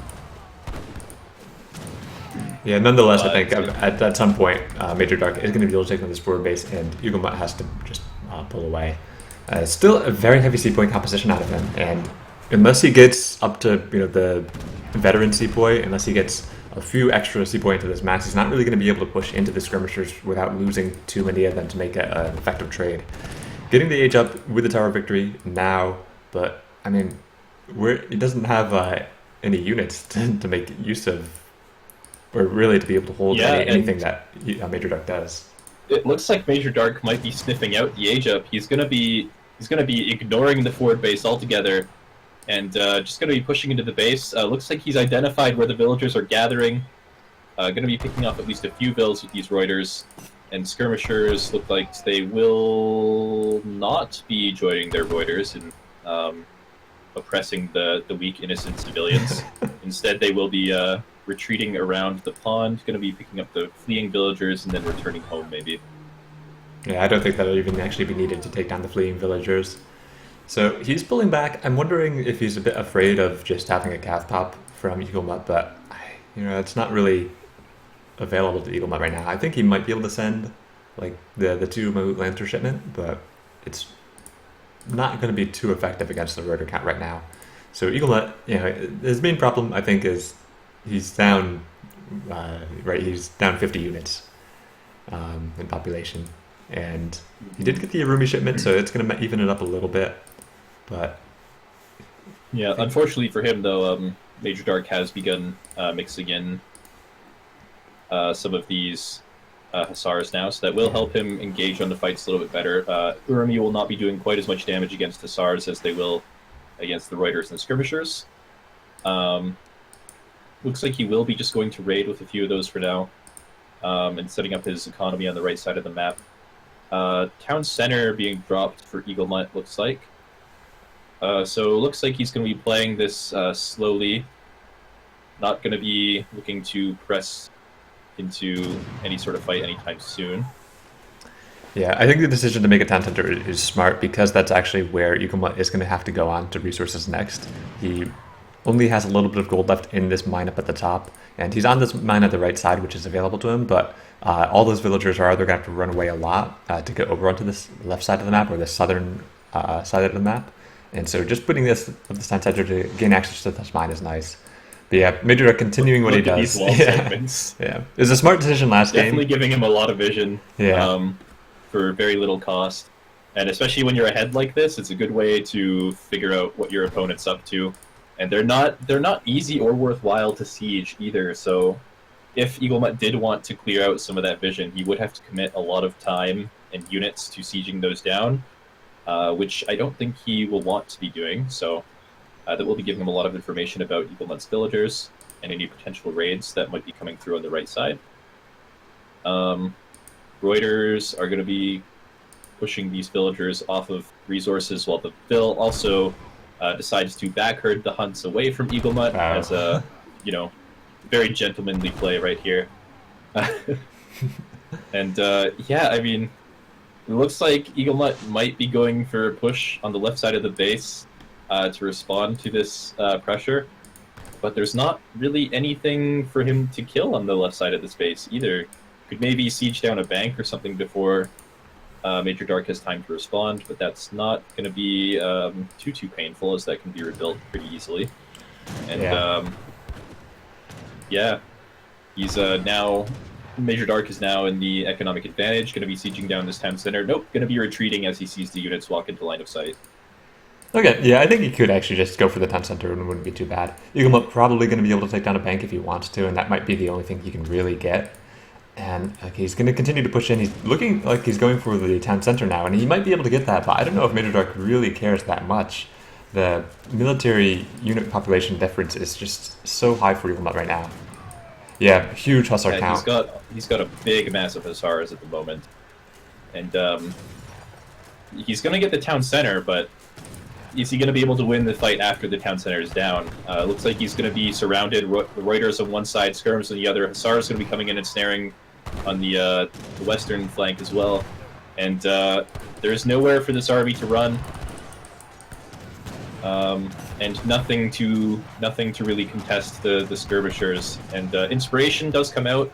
It's going to make his units a little bit stronger for the moment. Urmi are going to get onto the Reuters, but ultimately it looks like this army is going to get cleaned up pretty easily for Major Dark. Yeah, I think Major Dark actually had a really nice flank there, coming in on 3 different sides. And unfortunately, the Irumi were on the Hussars at the beginning of the fight when they really wanted to be on one of the other units in that composition. So EAGLEMUT losing pretty much his entire army there. He got the town center, he got a few villagers for his time, but it's not a great position to be in when you lose your entire army.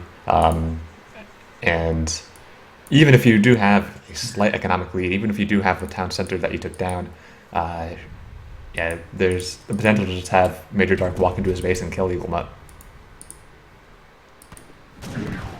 Yeah, and this has just been a really solid defense from Major Dark overall. If we look at the units lost, we can see that the trades have gone very much in favor of the Dutch player. Almost 60 sepoy lost, 40 Gurkha, with a handful of cavalry as well, whereas Major Dark has only lost a handful of each type of unit over the course of this game. And he will be taking out the forward base now, dropping a town center in the middle of the map as well. An outpost has gone up in the main base to protect any villagers that may remain in their hometown. And yeah, I mean, there's still a slight economic advantage for EAGLEMUT, but he doesn't really have the infrastructure to continue producing units. This army is going to be probably forcing villagers off of resources soon. And yeah, we're still an Ottoman consulate as well. 3 Gardner Hussars has come out, but no 10% military bonus going to be helping any remaining Indian units either. One thing we Hussars have found these villagers in the middle, Yeah. and this is going to be a pretty nice raid for him. Doesn't really look like EAGLEMUT has enough units to really contest this raid. And sorry, what were you going to say? Oh yeah, I was just saying that one thing that EAGLEMUT does have that goes to his credit is that he never resigns. And I think we saw from last game that never resigning actually worked out pretty well for him. He was able to hold much longer than I think we expected him to. And in the previous game, or actually in the previous fight, sorry, where he lost his entire army, I think that most players would have just resigned on the spot after that. But EAGLEMUT has chosen not to. And if we look, he's not terribly far behind. I mean, he's pretty far behind, but he does have still an economic lead. For a moment there, up until the Black Riders came in, he actually did have not too bad of a military disparity. So he does have the ability to take over this game if he is able to get a few good fights. He's got another 3 Mahout Lancers popping out, so still, again, that military disparity is in Major Dark's favor, but not drastically so. It's possible that EAGLEMUT might be able to take a good fight and win the game. Yeah, not giving up.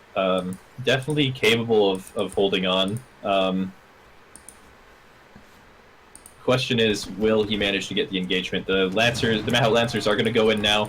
There is a lot of Reuters here, but the Hussars are not quite in the fight.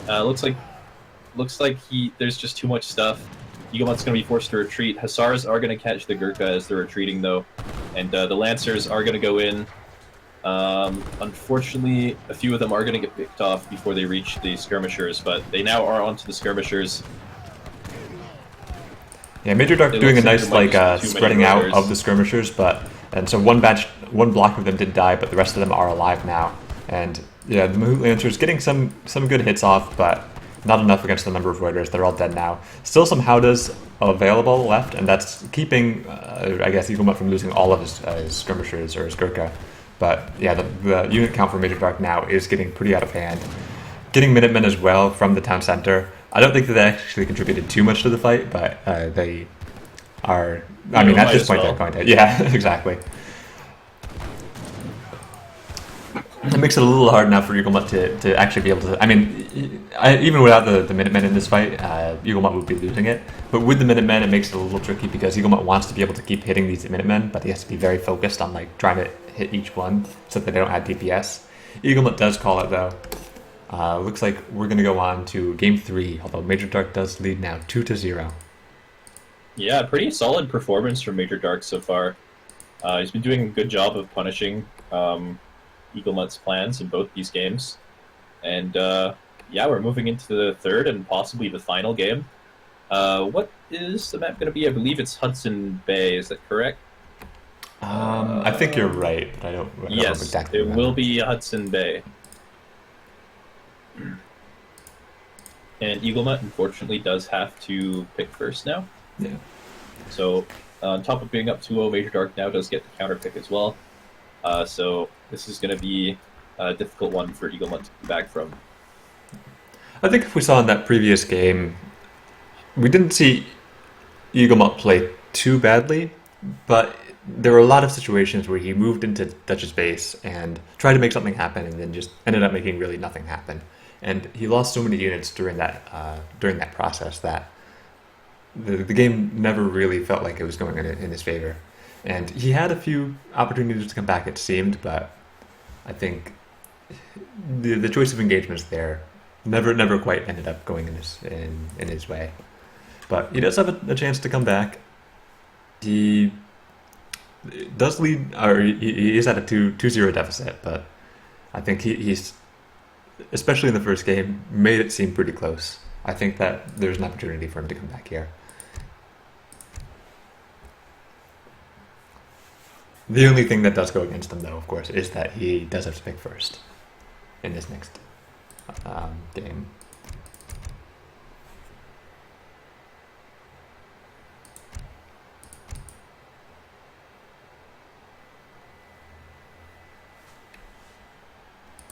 So last time I saw EagleMut play in the placement stage, I believe he played Ottomans on Hudson Bay. I wonder if he'll go for the same civilization. They are definitely a civ that's not super easy to counterpick, and they give, they will give him a lot of agency in the early game, so they could be a safe first pick here. We'll have to see if that's what he chooses to go for. Yeah, I could see the Ottoman pick on this map. Looks like they did. It is Hudson Bay for next choice.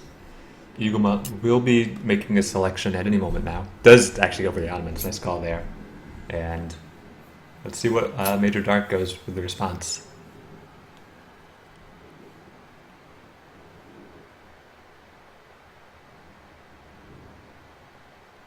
I'm trying to think about what civs Major had selected earlier during their little civ dance on Manchuria. I believe he only picked France. We saw Euro. France and Euro, Yeah. and can't remember what his other civ was, but we could potentially see him picking Iroquois here. I could see it. That is one of his civs that he does. He is known for playing. We could also see possibly China, which is a civ that I believe he's known to play. I guess China would be pretty tough against Ottomans. It would be a hard matchup to do, but not maybe not impossible. Yeah, it would be pretty difficult for China. We will see. He is taking his time to think about it, so maybe he doesn't have these civs particularly comfortable against Ottomans with, but. Yeah, I wouldn't be surprised to see Uruguay come out at this stage. Pardon me? I wouldn't be surprised to see Uruguay come out at this stage. I think we can make the prediction. We did pretty well. We called Ottomans, and I think we want to go. Iroquois could be a pretty good pick on this map. I played a game with Iroquois earlier today, where I managed to get I got 2 outlaw rifles, like a Cherokee rifleman, 2 tomahawks, and 3 bears in age 1 before I even hit age 2. It was pretty ridiculous. And so a native civilization on this map does potentially have access to a lot of really good guardians and a lot of really good native treasures. So, against the Civ like Ottomans that's going to want to be constructing like trading posts and stuff like that, or maybe even like making a forward base and stuff, this War Chief Civ could potentially put a damper on those sorts of plans pretty easily if they manage to pick up some of those treasures. So, just waiting for Major Dark to make a pick. He is up 2-0 in the series, so even if he doesn't get quite the pick that he wants to in this matchup, I think Ottomans are known for being a hard matchup no matter what civ you're playing. Even if he doesn't get the perfect civ here, I think he's feeling pretty comfortable about his position. He just needs to win one more game to move on to the round of 16, where he will be facing Lord Raphael.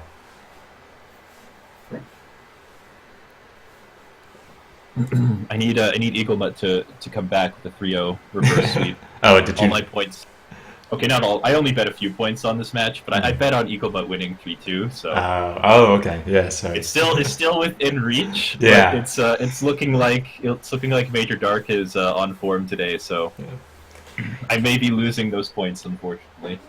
Well, yeah. I mean, did you bet all on EAGLEMUT 3-2, or did you bet like on a different spread? I bet like 250 on 3-1 and 250 on 3-2. So. I see. Yeah.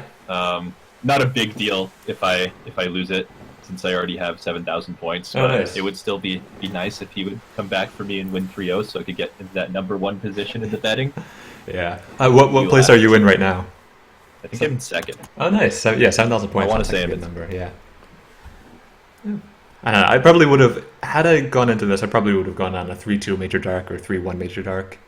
I'm not in the betting. I am not signing up this time around, but I probably should have actually signed up because I've been watching all of these games. Yeah, you might as well participate if you're going to be casting all the time. Yeah. Yeah, I guess I hadn't really seen Major Dark play that much, and I have seen EAGLEMUT play a bit, so I expected EAGLEMUT to have the advantage here, and Major Dark has definitely proven me wrong. Looks like he is going to be playing China. Interesting pick. His home city level with China is actually that's a pretty low home city level. I want to look at this. It's home city called Tournament 2. Well, I think the Asian civs do tend to have access to everything they need by level 40, so I'm sure he'll be fine. Yeah. But he does only have one deck.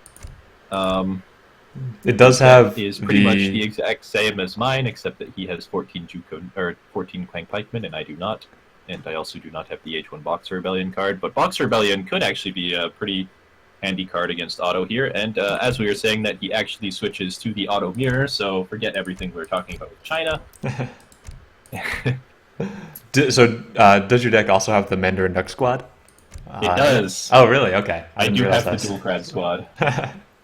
So, all right, now we're looking at his tournament deck for Ottomans. We do see that there's 24 out of 25 cards in this one. So I wonder if he's going to finish that deck up, or... In his Ottoman deck? Yeah. If you look, only 24 cards in it. Hmm.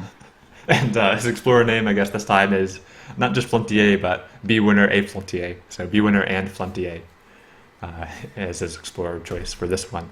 Kind of want to look at what EAGLEMUT has picked. But he has switched back to China, where his monk is only Fluntier. So... Oops, wait, that's my deck. Let's look. Oh yeah, Fluntier. EAGLEMUT has chosen his Explorer name to be Abisgun. Pretty appropriate. But I don't think Ottoman Explorers are quite as good as Abisguns. I think most of the time I'd rather have an Abisgun than an Ottoman Explorer. I think I would agree with that. However, Explorers are pretty tanky. They are pretty good for constructing trading posts, gathering treasures, and snaring other units, so I can't complain too much. I do see the players have chosen blue and green, and I'm going to have to... I think those colors are a little too close to each other, so I might ask for them to switch. I don't know. What do you think? Is that too close, or maybe it's fine? For me, it's fine. Yeah. I'm not sure if it's fine for any colorblind people, unfortunately. But okay, I'll just ask.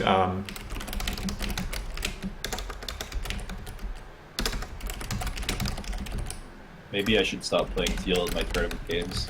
I'm never going to not play green unless... I'll always pick green, and if I can't pick green, I pick steel. Oh, wait. Um, is green and teal and all right. Yeah, yellow and teal is not bad. They're picking the colors just to mess with us. All now. right, All right. Orange and teal. we're back Orange and to teal. Hollywood. Yeah. Our first game was definitely a blockbuster success, and I think we have to attribute it to the colors. So sit back and get ready for a long one, I guess. So I mean, we did see a what was it, like a 20-minute game last time? So it did go on for quite a while. Last game was 23 minutes, I Yeah, believe. 23. Yeah. This one, Ottomans, they're pretty fast civ, but maybe EAGLEMUT's not even gonna go for fast. Maybe he'll go for like a fast revolt or fast industrial or 3TC. Yeah, you honestly, you never know with EAGLEMUT. Yeah. He could even go like Gran or some crazy timing like that. I think I've seen him do it before. Which, it could actually be pretty good against China. Normally you'd be training Apis guns, but they don't provide the same amount of siege as you get out of Grenadier, which could be pretty scary if China goes for sort of the standard fast fortress. I'm going to keep talking about Grenadiers, even though we're probably not going to see Grenadiers. So instead, let's look at the hunts. They look 1, 2, 3. pretty good overall, I think. Yeah. It looks like Major Dark's like 4th and 5th hunt, or maybe a little further than EAGLEMUT's are, but not disastrously so. They're both like Yeah, it roughly looks the like same he'll still base, be able to easily get 2 hunts under his town center, and the other hunts are not super far away, so it should not be much of a problem. Yep. So I'll just do the player introductions real quick because I forgot that last time. Spawning over here on the eastern side of the map is EAGLEMUT, lead developer of ESOC, in the round of 32, down 2-0 in the current series against his opponent, Major Dark, spawning over here on the west side of the map in the color orange, playing the Chinese.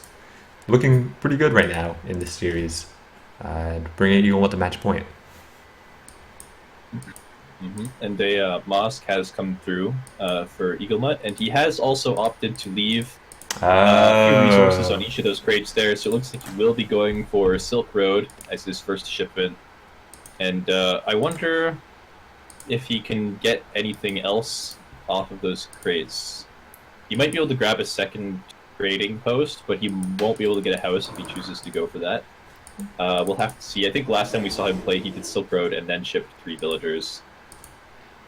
So we saw this, we were casting his previous match on this map when he was Ottomans, and he did the same thing where he shipped Silk Road as his first card in Age 1. And he did really well in that game, but it wasn't exactly off of Silk Road. It was just, I don't remember who he was playing against, but his opponent just kind of moved into his base and then lost his entire army, and then the game ended. So yeah, I want to say it was against Hitty, but I honestly don't remember if Hitty was in that group. No, Hitty was not in that group. It was, who was in his group? He was in a group with Bobabu and okay, so yeah, Lord Proper. Proper, yeah. I don't remember. Yeah, but now I remember. It was Bobabu that he beat. Yeah, we were casting that one. Yeah.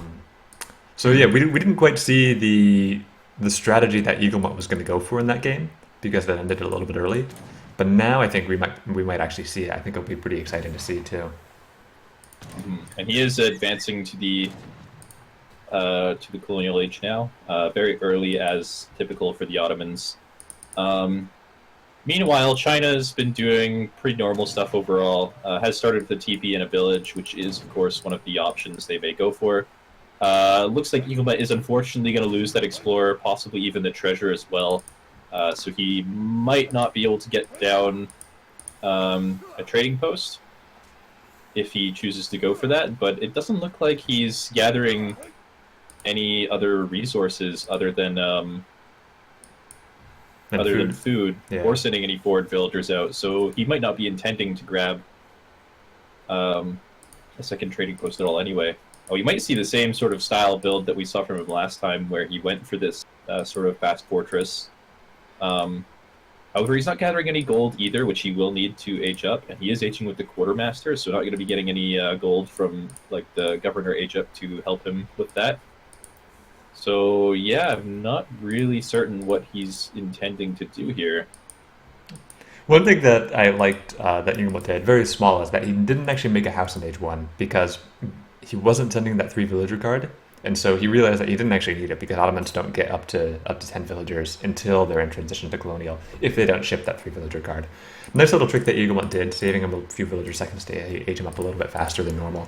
And now getting up to age 2 with the quartermaster, we have to find out how much gold he's going to gather because that will indicate what strategy he's going to go for. He has only 2 villagers right now on gold. I think he has to be going for a fast fortress. Because we don't have 4 villagers, he doesn't have a military building in sight.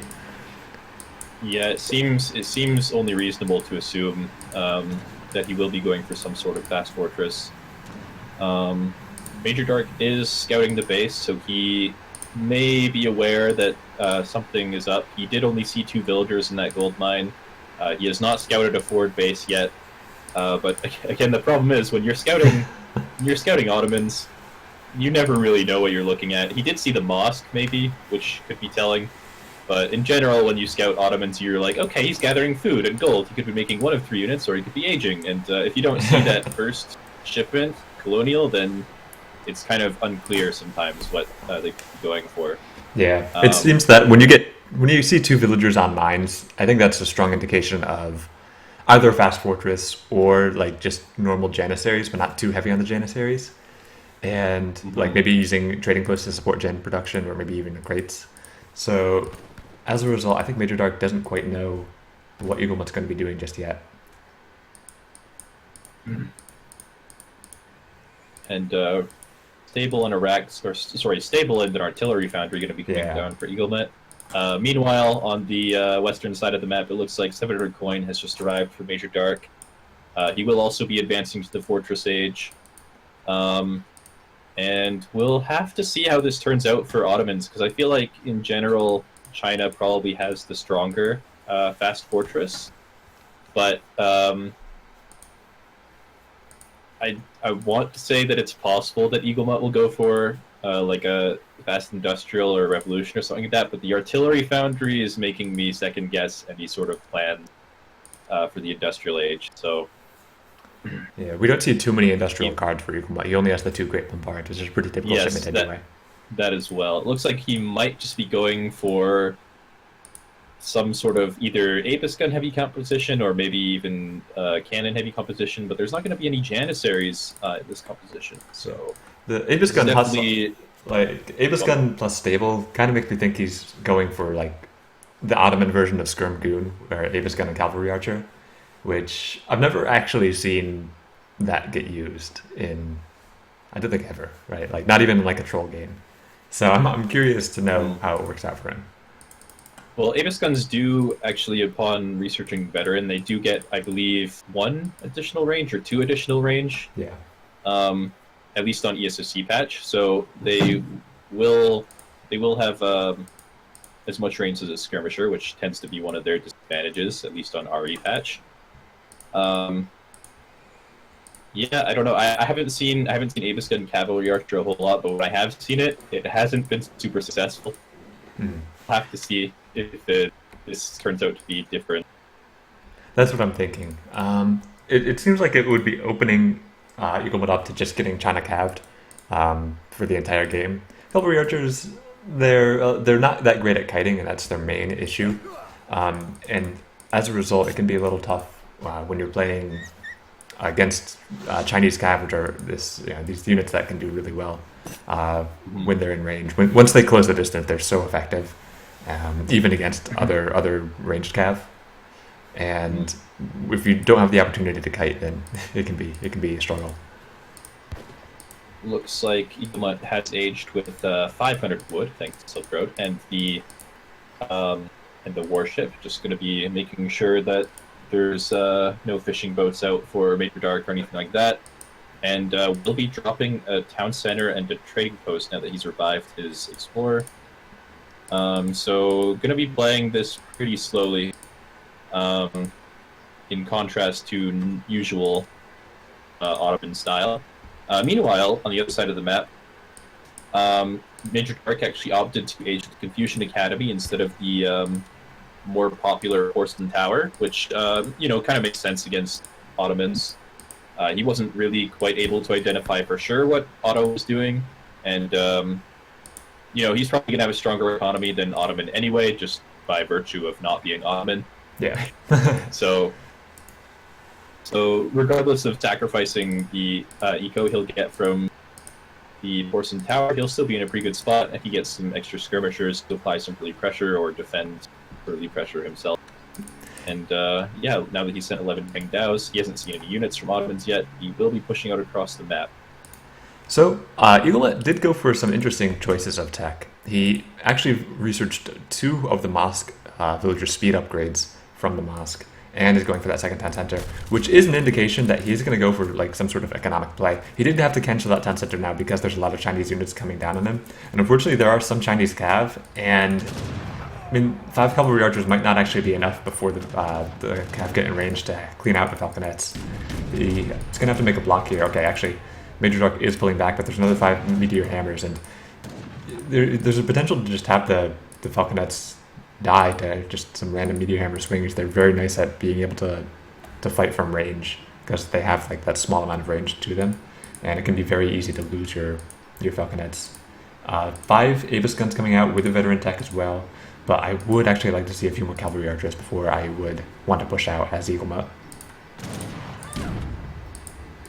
Yeah, it's looking like it's going to be a pretty tough spot for EAGLEMUT. Some more cav joining in for Major Dark. And yeah, as you said, there's not a lot of anti-cav. He has now cleaned up the trading posts as well. So EAGLEMUT is going to be down almost 10 villagers and is also down 1 trading post. So this is looking pretty rough for him. 1,000 wood coming out for EAGLEMUT, 1,000 coin for Major Dark. I guess with that 1,000 wood, he will probably replace his town center somewhere. Looks like. Do you think he could go for docks, maybe? It worked for him in game 1. Villager over to yeah, coast.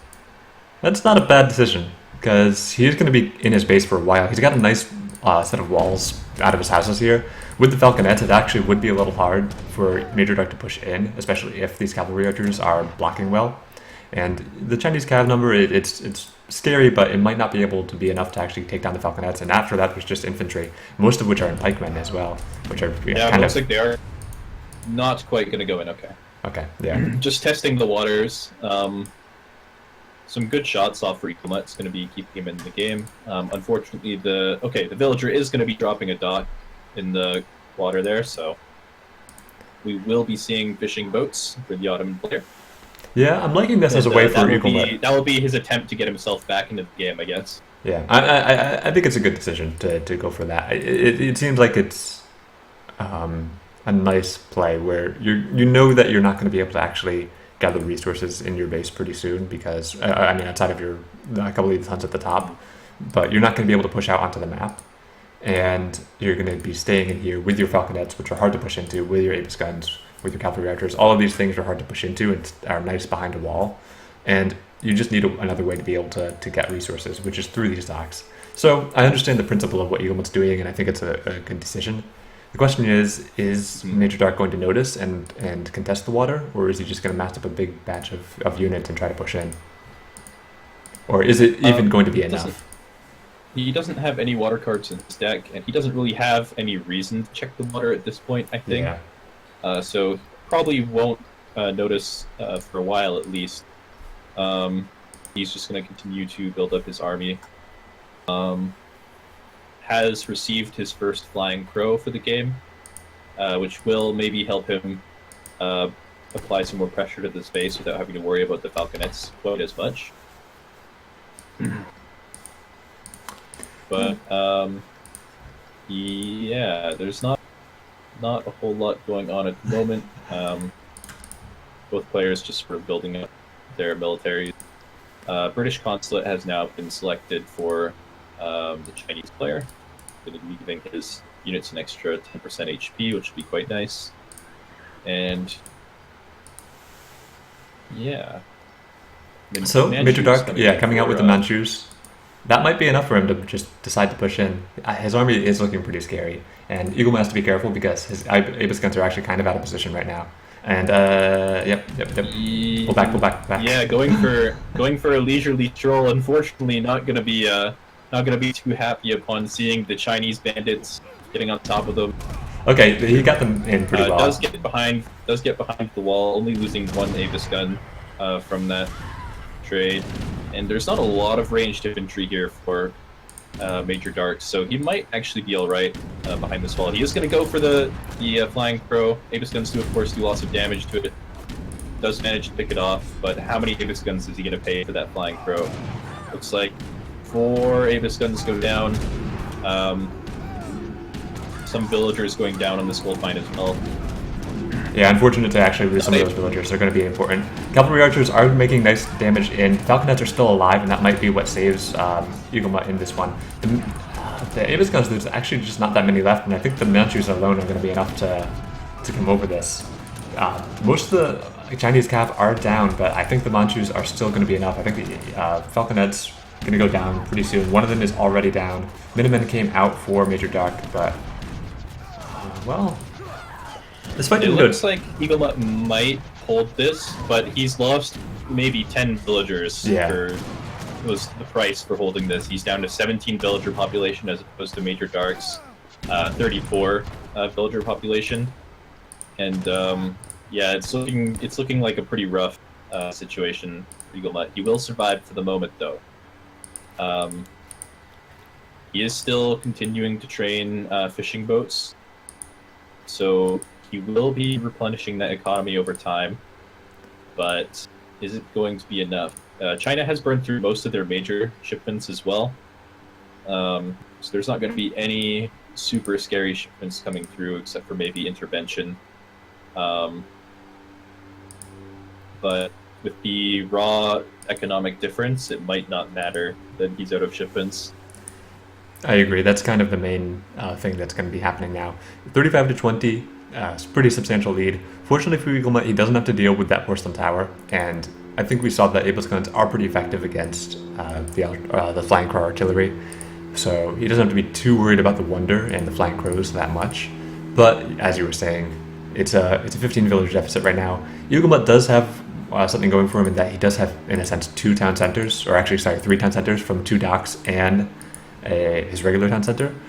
Even though everything is a bit worse, right? The town center is a little slower than Major Dark's town center. The fishing boat's not quite as effective as gathering as hunting.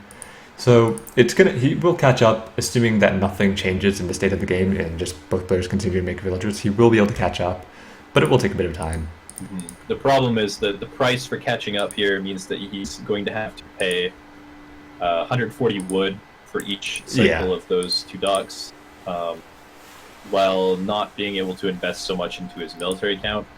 He does have 8 Avis guns now, looks like 7 cav archers and a handful of cav, as opposed to Major Dark's growing army of Manchu, Forbidden Army, and Territorial Army.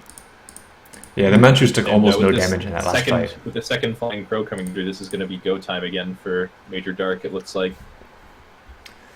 The army's looking pretty scary. The gold mine has run out in the front side of EAGLEMUT's base, which is a large part of his wall off here. So there is now a giant hole where there used to be a wall, and the cavalry might be able to get in a lot more easily. Getting the Flying Crow, nice pick off, but cost of 2 Avis guns, not a super bad trade. But again, there's no more wall, and hand cavalry is now coming in, getting onto the hussars. Maybe not too many hand cavalry available, but the arquebusiers, there's so many of them, and it's going to be hard to actually kill all of them. With no matter how many Avis guns, that's too many arquebusiers to really deal with, unless you have an incredibly good micro. And the Manchus are still around. I think EAGLEMUT's just gonna fall apart at this point. Yeah, it looks like that's gonna be the end of the game. I don't see EAGLEMUT, unfortunately, ever gathering or ever producing enough units to ever repel this army, especially if he is unable to rebuild the military buildings or continue trading fishing boats and all that stuff. So, well played for Major Dark. Looks like he's probably going to be taking the series 3-0, barring he doesn't delete his whole army by mistake or something like that. Although, to be honest, even if he deleted his army, he'd probably still win. Yeah, I mean, he does still have that pretty good economic lead. I think he could afford to lose a lot of this army and still be in pretty good shape. Some more cav coming in. He's probably going to go for the town center now. Oh, Actually, Spotty getting on top of the arc okay. boosters, though. So that might be the army deletion that will happen. I think that there might be still just a few too many Changdao left over. Maybe just a couple too many Chinese cav. I don't know actually where the monsters went. Oh, there they are. They were dealing with the cavalry archers and hussars that were raiding. Yeah. So it's going to be the sort of last stand for Ottomans, popping out the spite Spotty, going to be getting out as many kills as he can, and then calling the game. So I was not expecting a 3-0 sweep for Major Dark at all. So congratulations to him. Definitely played very solidly overall, and he does have to play Lord Raphael in the next round, but you know, maybe he can take a game. We'll have to see. Lord Raphael is pretty strong, of course, but Major Dark has proven himself not to be a pushover. So yeah, Major Dark doing pretty well in this one. I definitely agree that I was not expecting a 3-0 in his favor. And there were some close situations where it looked like EAGLEMUT was going to be able to take games off of him. Of course, we had the fascinating game one that lasted for almost an hour of EAGLEMUT playing the Sioux and holding off French advances probably about 10 times in a row, just continuously having Wakina jammed into a TP line and surviving almost indefinitely off of it. But eventually losing the game. Games 2 and Games 3 not going quite as closely for EAGLEMUT. He had some opportunities there in Game 2, I would agree. But Game 3 seemed like it wasn't really what I think he was planning to have happen. So Major Dark does go on to the round of 16 against Lord Raphael. And we do know that Lord Raphael is one of the best players around today. So it is going to be a difficult matchup, but we may see him in second chance as well. EAGLEMUT, of course, I believe has already signed up for second chance, and so this won't be the last that you see of him, and this certainly won't be the last time I expect him to be playing Sioux and making a lot of Wakina and TPs.